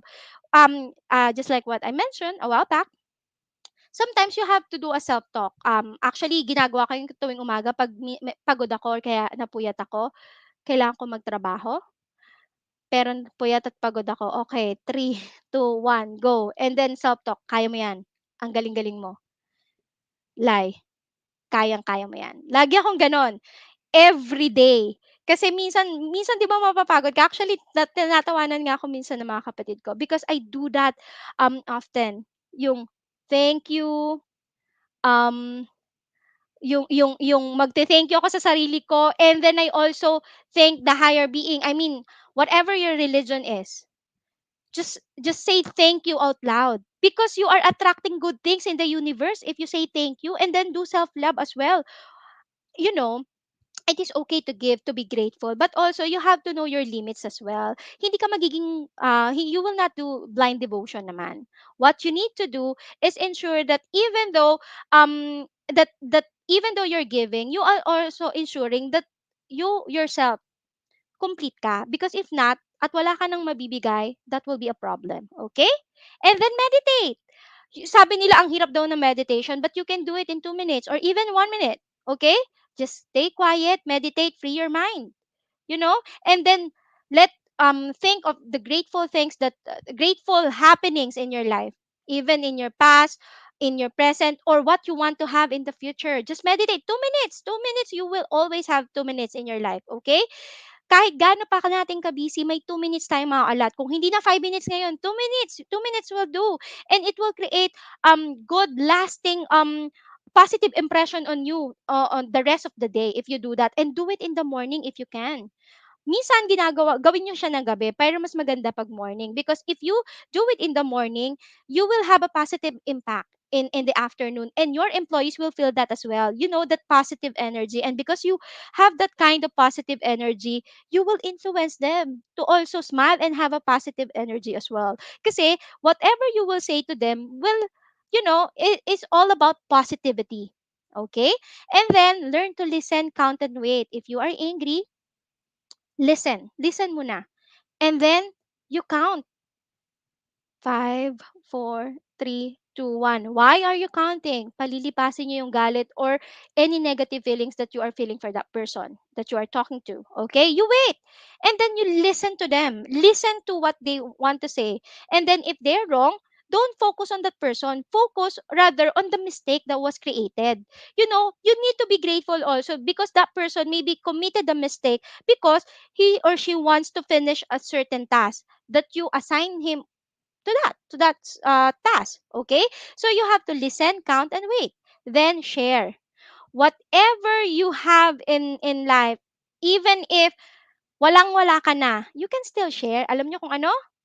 Just a simple thank you, a sharing of positivity, a sharing of smile. Just share it because it will not just add up, it will multiply. And sometimes, as mentioned earlier, you will be the only reason why that person smiled for that day. Okay, so always share. Then, be humble. As a leader, as a grateful leader, hindi tayo laging nasa spotlight. Okay? As a grateful leader, we should ensure that our employees or those people around us are also in the spotlight. Before in my previous company, I must admit, I feel so powerful in a sense that parang ako na yung pinakamagaling. Ganun yung feeling ko. But then, I move into this crisis management company when ako walang-wala ako in terms of their status, the prestige, the knowledge, and bumalik sa akin yung humility. Okay? And because of that, talagang naramdaman ko ulit, no, yes, tama, I'm a servant leader. I want to serve these people with whatever they need as their HR. I will be their big mama, their big protector. Okay? So whatever they need, whatever example will be engagement, no? So just be humble and then don't break the chain. What I mean that don't break the chain, make this a habit. Small changes in your life every day can have a lasting impact for you someday. So always remember that, as a leader, always focus on being grateful to your employees because you will not be there if not for them. 'Di ba? As leaders, let's admit it. Most of the time, our employees create the dirty jobs, right? And we, of course, we also do a lot of things. Sobrang dami nating ginagawa as leaders. But our employees do the same. Maybe not what do you go, sobrang hirap ng ginagawa mo in terms of, strategies and planning as a leader kasi ganun, or managing. But their job is also, 'di ba, relatively, it's also hard. So don't break the chain. Okay, you have to be grateful to your employees. You have to simulate empathic and then do self talk and do that to yourself. Be nice to yourself, be grateful for whatever you have, but don't I'm not saying you need to be contented. No, if you already reach your goal for this specific task or a specific setting that you have, then reach for a higher goal, but at the same time be grateful because you will never know those gratefulness that you have, those gratefulness that you will impart to other people. It will create lasting impact, not just to them but to you. One of the things that I remember that created a lasting impact on me is that me saying thank you actually landed me a job. Just saying thank you, because of all the employees, of all the candidates that applied for the HR head position job, no one say thank you to the interviewer. Biruin mo, yun lang yung pagkakaiba mo doon sa iba na mas magagaling sa'yo, right? Because, it will show. And if you become grateful, it will also affect positive change to your employees, to your culture, to your company. Okay? Sabi nga, para uh, for you to really be grateful, and to you to know that gratefulness is important in your life, in your career, in your leadership, you have to understand the dose of happiness, the happy hormones, the dopamine, oxytocin, serotonin, and endorphins. If you are a grateful person, you will enable motivation and learnings, also, not just to you but to your employee. The feeling of trust, 'di ba? You will also build relationship with your employees. And then you will feel important to them and them to you as well. And then because of that, you will you will have, a sense of camaraderie that can share laughters and, 'di ba, laughters and cries. And because of that, you will also release endorphins, especially if it happened to us nung nakaraan. Sobrang ang dami namin ginagawa sunod-sunod, and we have a meeting with my team, what do you call, online meeting. And then, so sobrang stress na sa isa't isa. Tumawa lang kami, sabi ko, "Sige, tawa lang natin." Tumawa lang kami, and then nawala yung pagod. Nawala talaga yung pagod. Because when you laugh, you release not just, energy, but bad energy in your life, okay? So, if you are grateful for these people, if you are grateful in your life, you will also affect your employees. And with that, gayahin natin ang butike. You know what lizard is? Saan niyo sila nakikita sa hapon, sa dapit hapon? Okay? You will see them saan? Sa ground. Pero sa umpisa, saan sila? Andito palagi sa pader or sa ceiling. Pero sa dapit hapon, bumababa sila. Why? Because when they push this in the middle of the day, pinupush nila, sabi nila mabigat, hindi ko kaya. Then they go sa ceiling kasi hindi nila kaya pader, so tutingin sila sa wall. Sorry, sa ceiling. Ganun pa rin. Ano bang mga kamay at paa nila, 'di ba nakaganto? Tutulak pa rin nila 'yan. Hindi kaya. So, at the end of it all, 'pag hindi mo kaya, gayahin mo lizard. Maging humble ka, bumaba. And then sabi mo, hindi kaya. Right? So with that, I will share you my final slides, which is the presentation. Miss Tina, can you please share yes, thank you.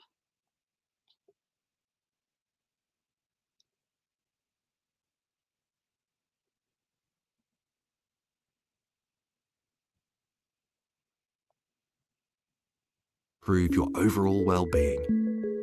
For example, studies prove that gratitude can increase happiness, reduce depression, and strengthen resiliency. Grateful people often experience reduced blood pressure, less chronic pain, increased energy, even longer lives. People who purposefully express more gratitude report higher self-esteem than those who don't, and they're more likely to help others, a pro-social behavior also linked to greater happiness. People who capture grateful thoughts before bed sleep better than those who don't. Why so many positive changes? Because gratitude actually rewires our brains, kickstarting the production of dopamine and serotonin.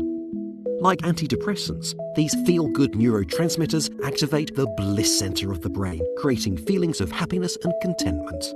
This appears to be self-perpetuating. Research suggests that with regular practice, you'll train your prefrontal cortex to better appreciate and retain positive experiences and thoughts, and to deflect the negative ones. Here are a few simple ways to deliberately cultivate that attitude of gratitude. Celebrate minor accomplishments. Think about what you have rather than dwelling on what you don't. Tell the people in your life something you appreciate about them. Tell yourself too. Volunteer, hold a door for a stranger, or simply smile more, and you'll probably feel better, as kindness and giving are connected to gratitude. Similar positive brain changes can occur from regular meditation and mindfulness. Keep a daily gratitude journal using an old-fashioned notebook or a high-tech app. The science is clear. Give gratitude a go. You'll be thankful you did. And for that, thank you so much for listening, everyone. Again, this is Lyra Callanta on Gratitude Leadership. Thank you. All right, we open the floor to questions and answers regarding Miss Lyra's talk for today. I think it's a very good topic. kasi you're saying gratitude leadership or resilience leadership. And we've been talking about it for the entire year that the HR manager and the department is actually a leader in their own right. Kasi syempre parang for example, if nervous or stressed si HR, okay? Mananervous and stressed din ang mga empleyado pagkausap si HR. 'Di Correct. ba? So, ano yan eh, dagsaan yan eh. It's very, what do you call it? It's very contagious. So if you are thankful, it's contagious. If you're not thankful, it's also contagious. So for example, kasi kausap ng manager ng HR manager ang boss, right? And dahil sa lockdown, it's really difficult because resources are low, sales are also low, cash is very low, right? And the problem is people have to eat, they need to Correct. get income. So malalaman mo sometimes na may problema na, it's a canary inside the cave if your HR manager resigns. 'Di ba? Pag kunyari nag-resign ng HR manager, parang lahat ng tao, eh bakit siya nag-resign? Kung maganda talaga yung kumpanya, kung walang problema sa kumpanya, eh bakit siya nagre-render? Right? Kasi lalo na ngayon, ang taas-taas ng unemployment, it's around 8% something. And so if the HR manager resigns, and it's not easy to find another HR management position that will give you possibly the type of compensation that you have been enjoying kasi matagal ka na sa isang kumpanya. Pero even then, umalis ka pa rin, parang bad sign yan sa mga empleyado. Very contagious. Nakakatakot. Sometimes it signals a large attrition from the company sense. That's true. 'Di ba? Because remember, Miss Tina, as an Mm-mm. HR leader, hindi, yes, we may not be the decision maker, Yeah. okay? But we are the influencer. And our influence actually encompass not just our team, sometimes even their family. Because as an HR, coach ka na rin eh, mentor ka ng lahat, and also confidant ka ng lahat. So if you leave, they feel that a friend or somebody who's very important to them leave also. 'Di ba? So yes, that's correct. We have a question on the floor. So let me read you.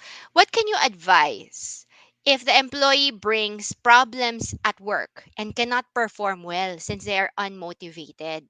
As employers, how should we handle these kinds of employees? Kasi kahit even after coaching, maliit, same output pa rin, walang pagbabago. Okay, thank you so much for that question. Number one, is the coaching needed ba for that time? Kasi baka hindi coaching yung need. Okay? Sometimes, employee just want, of course, it is very bad if an employee brings their problem in the office. It's just that it happens. It's not ideal, but it happens, right? And coaching sometimes is not the way or the solution to help those employees. Maybe what they need is something that is more tangible. You have to ask those person, ano yung kailangan mo? Sabi nga, how can you help, right? As a leader, if you're grateful, you will also ask them, how can I help you? Maybe sasabihin nila sa'yo if it's financial or anything, or more than that. And if you cannot give that, maybe an advice, not a coach, but an advice. And then, you have to check that person always. I-monitor mo siya every day until such time na maayos. Because remember, most of our problem will not last ng ganong katagal. 'Di ba? Tayo minsan lang yung nagke-create ng matagal na problem eh. But most of our problem will not last long. Unless, yun nga, talagang terminal. Yung mga tinatawag natin terminal problem like, death, or dying in the family. But wag naman. But if that's not really that big, you try to help that person. I'm not saying that you need to give them financial help, ha? You personally, no. But you understand their perspective. O bakit ba hindi ka motivated? Alamin mo yung why, because their motivation is their why. Bakit unmotivated sila? So you have to be careful with that. You have to ensure that the support that you give is the ample support or the right support that they need. Sometimes just a listening ear, not really coaching. Some people do not like nga coaching eh. I mean, may mga problems na hindi kailangan ng coaching or mentoring, right? There are problems that what they need is just a listening ear, or somebody who will just track them until such time na maging okay sila. Maybe what they need is pahinga. Maraming ganyan sa atin. Kaya nagiging unmotivated because they lack sleep or they lack, something else. So, try to help that in a possible way na talagang kailangan nila. Direct the problem, direct ka doon sa why muna nila. Ano yung why nila kung bakit sila nagiging unmotivated. Yeah, that's it. Sa akin, very direct kasi ako ang management skill ko. My loyalty is always to the employees inside the company, not a particular type of individual. Ulitin ko ah. So as an HR manager or the general manager of the company, my loyalty is not to one person, but to everybody else in the group. Correct. If a person is undergoing a period of sadness, grief, or unmotivation, of course, we will extend as much patience as possible for that person. Lalo na if that person is a star performer before pa. Correct. Kasi may mga tao naman talaga na, lalo na ngayon, may pandemya, nawalan ng parents, nag-aaway sila, nanaman pala niya, nagloko yung asawa niya, Mm, or correct. nascam That's siya ng true. maraming pera. Like these are the things na nobody expected. It's really a tragedy for the employee slash and their family. So of course we will extend as much patience and consideration to that person and say na parang kung okay, take all the time you need. Kaka-break up mo lang sa boyfriend mo kasi nag-break up kasi nag-cheat siya. Sige, if do you want a breakup leave? Syempre unpaid, but at least, 'di ba? Yeah, But if it is not a tragedy, meaning to say that person is really unmotivated and he is using his unmotivation to slack at work and is influencing everybody else na yung trabaho niya napupunta na sa ibang tao, it is not correct. a motivation problem. It is a laziness problem. Branded with, hindi ako masaya, hindi ako motivated. Kasi ibig sabihin kahit saan siya pumunta, matagal na bago pa naman ang pandemya, unmotivated na talaga siya. Pero naghahanap lang siya ng excuse na maawa ka sa kanya by saying, eh, hindi kasi ako motivated, marami akong problema sa bahay ko. But the thing is, lahat ng tao may problema. Ako may problema, ikaw may problema, lahat tayo may family problems, and Lord knows I need more money, I need more salary, I need more bonus. So I have little patience for people na medyo pa VIP. Na sila lang ang importante, pero yung mga kasama nila na nagdudusa dahil sila ay unmotivated, wala silang pake, right? So the HR manager should act like what do you call it? The gratitude leader, resilience leader to remind every single employee inside the company that they are working as a team. And Correct. if one person refuses to work as a team kasi hindi siya masaya, hindi siya motivated, and yung rason ng kanyang motivation, walang kinalaman sa lahat ng tao, either he takes a break, which is fair, or if not, he should actually ramp up on his output because it is now affecting everybody else inside the organization. Because when one person slacks off or mabagal gumawa, hindi nagmi-meet ng deadlines niya, it's not a problem of that employee and the manager. It is a problem of the entire company kasi may sumasalo sa hindi nagagawa ng tao na yon, right? And Correct. kawawa yung iba. You have to protect every single person in the organization. I Not just know a one. lot of people think na, well, empleyado ko yan, customer ko yan eh. No. Pag umalis yan, pag nag-awol yan, hindi mo na customer yan. And everybody, down from the boss to the rank and file, everybody has their part to play. And if that person's not playing, I would suggest following due process for negligence of duty. Correct. I-document na po ninyo lahat. Kasi talaga, hindi po, okay lang yung trahedya. Understand, you have to have a difference between tragedy and talaga habit na talaga. Okay? May mga tao talaga kahit sila saan sila pumunta, ang dami nilang problema. Okay? You have to be careful to differentiate real tragedy from false tragedy. And you need to protect the rest of your employees from that. Kasi pag yung tao nega, okay, maintindihan mo naman, 8 years silang magkasyota, tapos niloko siya, di ba? Come on, like, HR managers, you need to feel that. Pag nakapag-break up kayo, alam nyo, masakit. Pero pag lagi-lagi may family problem, hindi na yan normal, right? Because sa totoo lang, even the highest performers all have problems. I have problem, you have problem, everybody has problem. We have a comment with Gem CC. She said, I will show my gratitude to you po by delegating this information to our executives. Thank you so much, Miss Lyra Callanta. Another question by Mirna Kabantog. What if the HR manager's loyalty is more on management? Oh, how to handle it para sa mga staff kasi lagi damay sila ng negative feedback. Okay. So, there's two perspective there, Yes. Miss Tina. Number one, how can you be sure na ang loyalty ng HR manager is management? Remember, as you've mentioned, we need to protect everyone in the in the company as an HR, right? So sometimes baka naman yung feel lang ng tao na yon. Have you talked to that manager, and how can you prove that the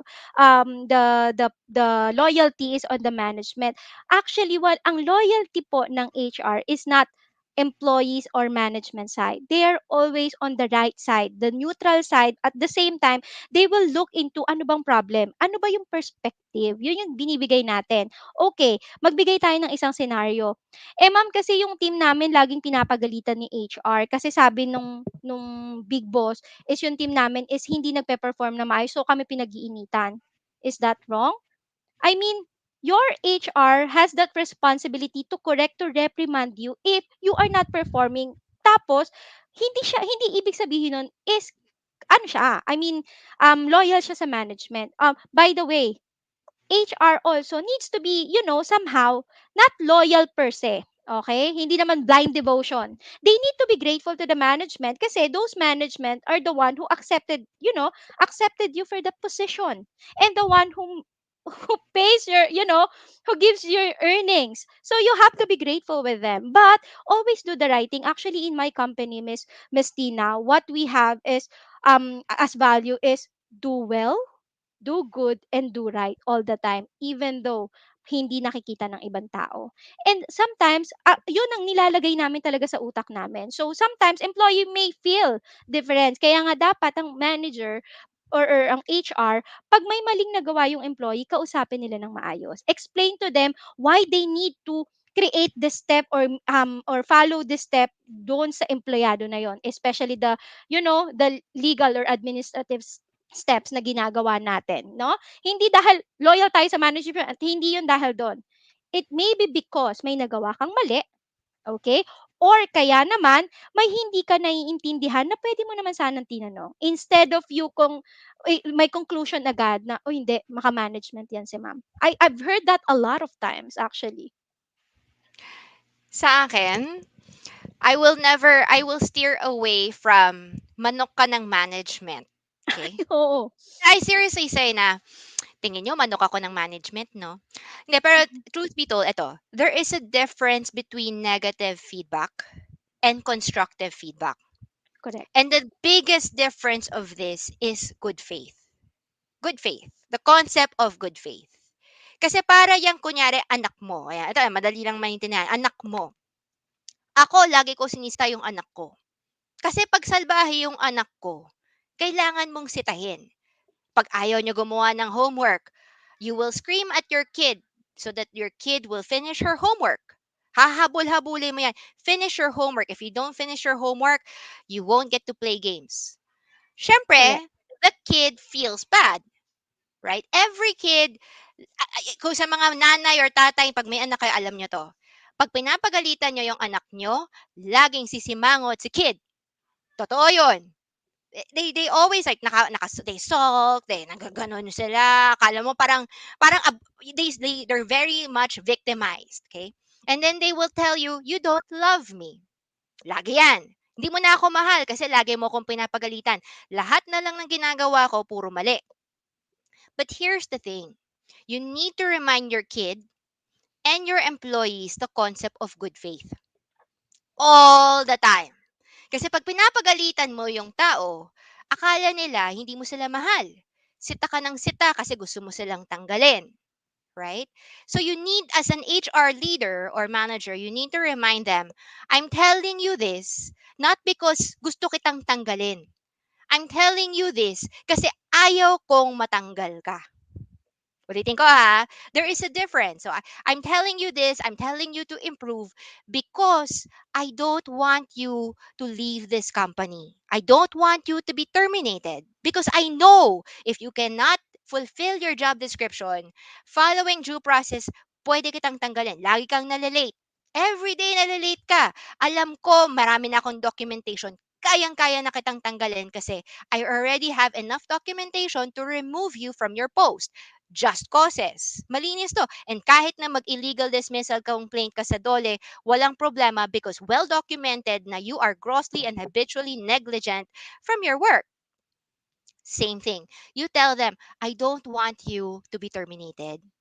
That's why I'm telling you to shape up. Because it's really unfair, lahat ng tao on time. Pero ikaw hindi on time. And sabihin mo, traffic, wala mag-aalaga sa anak ko. Let me remind you again, we are working as a team. Lahat ng tao have the same problem. Lahat ng tao may anak, wala ring mag-aalaga sa anak, pero nagagawa nila ng paraan. You have to be fair. So damay sa negative feedback, always remind the person, look, I'm telling you this because I care for you. If you want me to not say anything, I will. Pero wag kang magugulat pag natanggal kita kasi enough justification na you're not really doing you're fulfilling your part of the job and there is enough cause to terminate you following due process. When you talk like this, then the employee feels na, uy, pinapansin ako ni ma'am kasi mahal niya ako. 'Di ba? Kasi same with our kids, right? Correct. After 18 years of pagalit, I hope they don't hate you pa. Kasi it's so easy for children to hate their parents. Araw-araw, pinapagalitan na lang. 'Di ba? Lagi mo sinasabi, meron bang bata nagsasabi sa'yo, Mommy, thank you ha na pinapunish mo ko? Absolutely not. Nobody's happy to be punished. But you always have to remind them, look, don't do stuff kasi that would make me scream at you. Alam mo naman kung ano ba, you know your job. You know naman what would trigger me. You know that you're coming in to fulfill this particular job description. Bakit gusto mong maging pasaway? 'Di ba? Come Correct. on, right? We're already adults here. Huwag ka nang maging pasaway. Let's work together. But if you're really not happy, there are other places you can go to. Diretsohin na kasi ninyo. Kasi the problem with many HRs, hindi tayo diretso. Pa-hint-hint pa. You know, yung naaalinlangan kang to discipline somebody kasi you feel that person will get mad and offended at you. But what's even worse, kapag if you keep quiet, if you don't give them the feedback, timely feedback that they need, and then later on tatanggalin mo, sila pa yung galit. Kasi hindi nila alam, sobrang init na pala sila na pwede na pala silang matanggal. Very surprised sila. So I think for HRs, we need to be very resilient. Huwag tayo masyadong matakot magsabi ng totoo. Para tayong mga politiko politically correct eh. Sabihin mo talaga sa tao na yun, matatanggal ka na. Hindi, diba? Like, it's so hard for us to tell the person, you're almost this close to getting fired. Sige pa, diba? Can you please stop what you are doing? Because it's really not cool. And it's affecting everybody else. I would strongly suggest people to be more direct. Kasi yan ang hirap din sa HR natin. Hindi tayo nagsasalita. Mukha tayong Switzerland na neutral. Tapos yung management galit sa atin kasi akala nila we're always loyal to the employees. And the employees galit sa atin kasi they think we're always loyal to the employer. Right? Dapat marunong din tayo magalit. Kung mali yung empleyado, magalit ka dun sa empleyado. Pero, pag mali din yung employer mo, magalit ka rin sa boss mo. Correct. Diba? Magalit ka rin sa boss mo. Sabi mo, boss, hindi yan legal. Hindi And rin you yan need legal. also, 'Di ba? You need to correct. tell your boss. Sabihin niya, gusto ko gawin yan, gusto ko tanggalin niya. Hindi yan legal, boss. I'm not kidding you. It's not legal as well. And it's not cool. Kasi if you terminate somebody like this, kasi mainit ang ulo mo, yung ibang tao, it will not look good with the rest of other people. Hindi maganda. Hindi lang isang tao ang problema mo, maraming tao ang problema mo kasi bad boss ka. tapos tumawa ka na lang. And I think that helps with increasing loyalty, 'di ba? So, gratitude talaga. Here's a question, Ma'am Lyra. What about gratitude, for example? Kasi there are bosses talaga that don't express gratitude towards employees. Like, alam mo yon, yung hindi sila masyadong vocal. How would you recommend the HR managers to coach the bosses? Actually, what we did in previously and even now, if your own boss or own leader doesn't recognize you, HR should intervene. The HR will be the one who will recognize you Mm. in lieu of that boss. So, ang gagawin ng HR, magkikreate ng what? Evaluation system. Mm. Tatanungin niya ngayon ang boss na 'to, right? Okay, how's the performance of this person? And then they will give a good, actually, most people naman, most leaders, even though they're not very vocal on their gratefulness to their employees, makikita mo yon in the evaluation system. Mataas yung ibibigay nila. And that's also showing that this person is being grateful to their employees. So, ikaw as HR, you will be the one. Okay? To post that, to recognize those person and honor them publicly. At the same time, you have to talk to the leaders. Dapat as HR manager, you have the responsibility to coach your leaders, because especially if you are in the operation, if you are managers in the operation, sobra kayong hustler. 'Di ba nakakalimutan niyo na yung employee, yung people side. Do'n na kayo sa kailangan maabot ko yung parang may agenda kami na kailangan tapusin. May kailangan kaming gawin. So, nakakalimutan na to breathe and to say thank you. So, you have to remind them once a week. Actually, ang pwede nyo nga gawin in your company is magkaroon ng at least once a week recognition. A simple recognition wherein in 30 minutes, magkakaroon ng parang breakout session yung mga leaders and their employees, and then leaders will give feedback and also recognize them if they did something good in that particular week. Okay? Those are the things that we can do. Aside from that, we can also do yung meron din tinatawag na monthly recognition. Ito talaga panglahatan. Panglahatan 'to, pang company-wide initiative wherein ibibigay mo sino yung mga sa'yo, sa leader na 'to, sa mga employee mo, sino yung talagang nagkaroon ng magandang performance this month. And then you post it. A simple certificate, 'di ba? Certification will make an employee happy for that. 'Yon. Those are the things Mm. that I actually do in my previous and current. Okay. Sa akin, there's so many things that you learn from children. Do you know it is not natural for children to say please and thank you? Saying please and thank you is taught. It is not natural for people to feel gratitude. If you have babies, you know this. If they want something, they cry, they demand. Okay. It's only when you get to school that you remember please and thank you. Now, when they get older, right? Lalo na yung mga matatalino, magagaling, yung mga medyo spoiled, hindi sila mahilig magsabi ng please and thank you. Kasi feeling rich kid they feel that since you are paying these people, you do not have to say thank you anymore.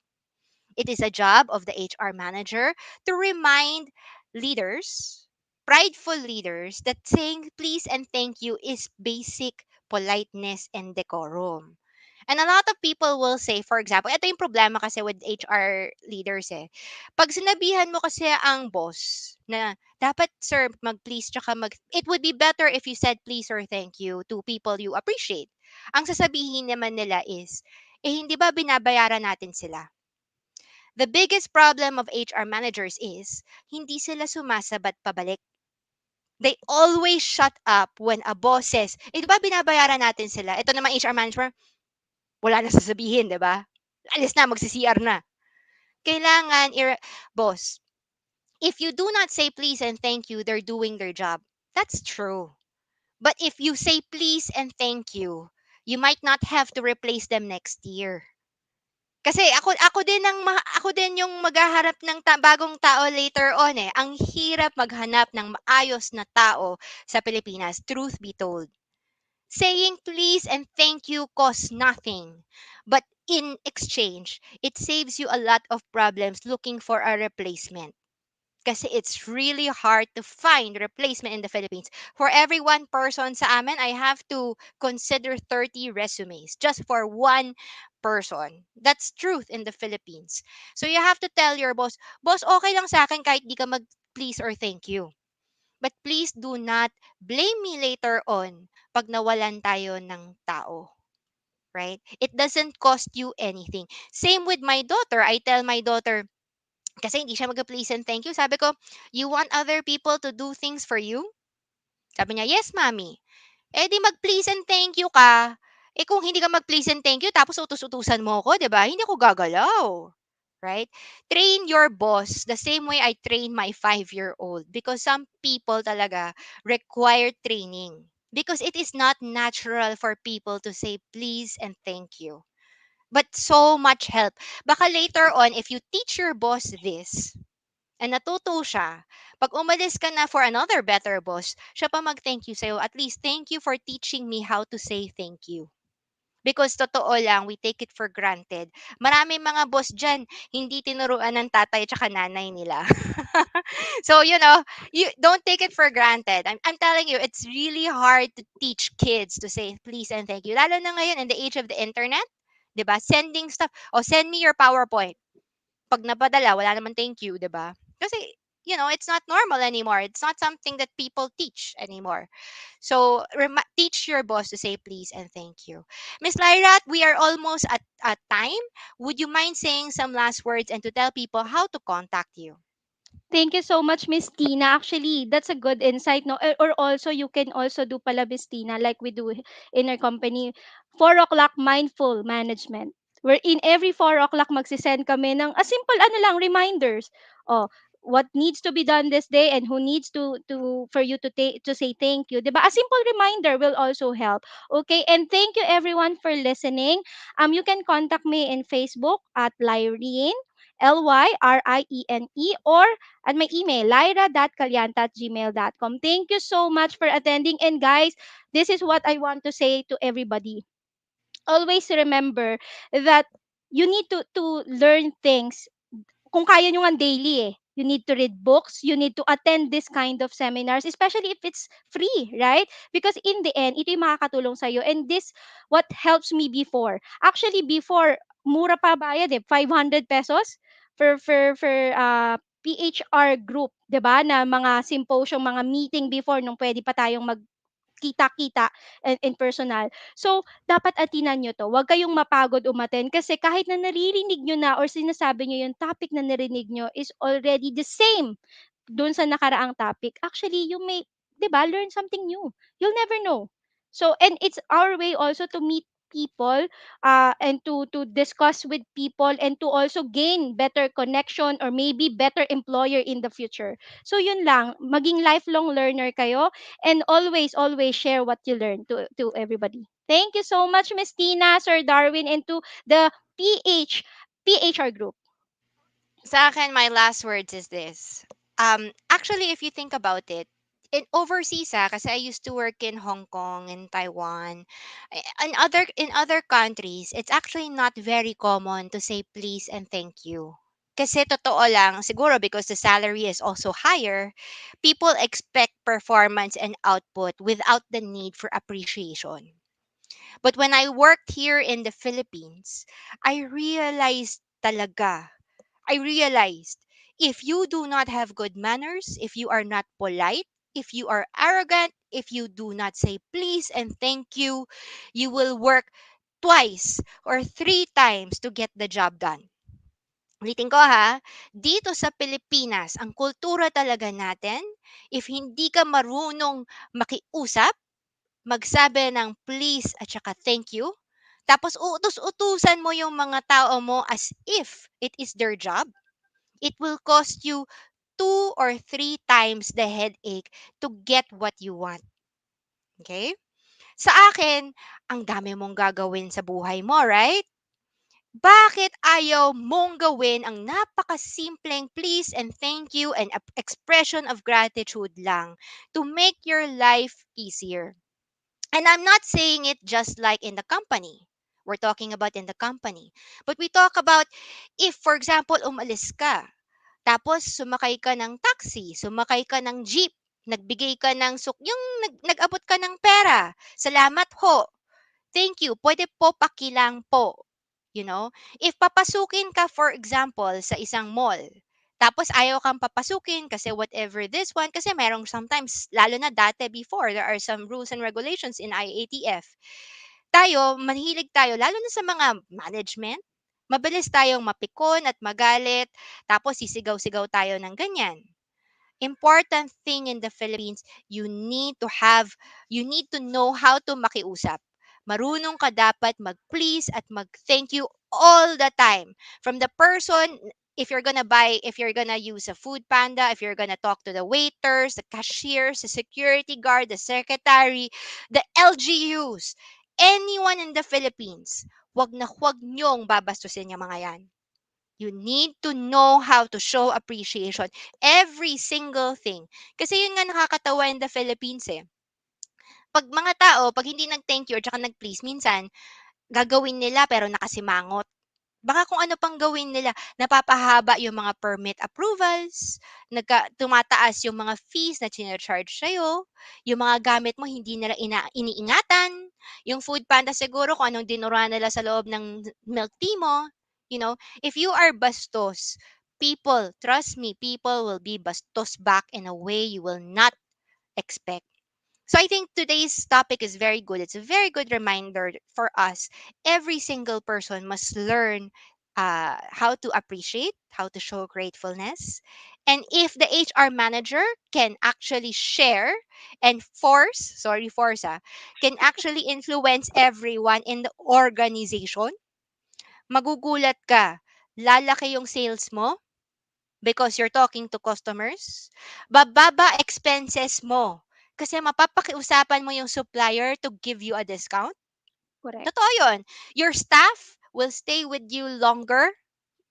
Pag nagtatampo sila, sasabihin na, alam mo, boss, nagtatampo ako sa'yo. Hindi sila yung, kasi hindi ka makausap, aalis na lang sila, tsaka mag-aawol. If you are polite to others, and you will also be a better person, mother, friend, and parent, So better person in general and better to everybody else. So in the time of pandemic, this is a very good lesson for us. And we thank you everyone for joining us again at the HR Cafe. Join us again next week, 3 o'clock to 5 o'clock for another productive episode of the HR Cafe. Thank you, Miss Lyra, for joining us. Thank you, Miss Tina, and thank you, everyone. Goodbye.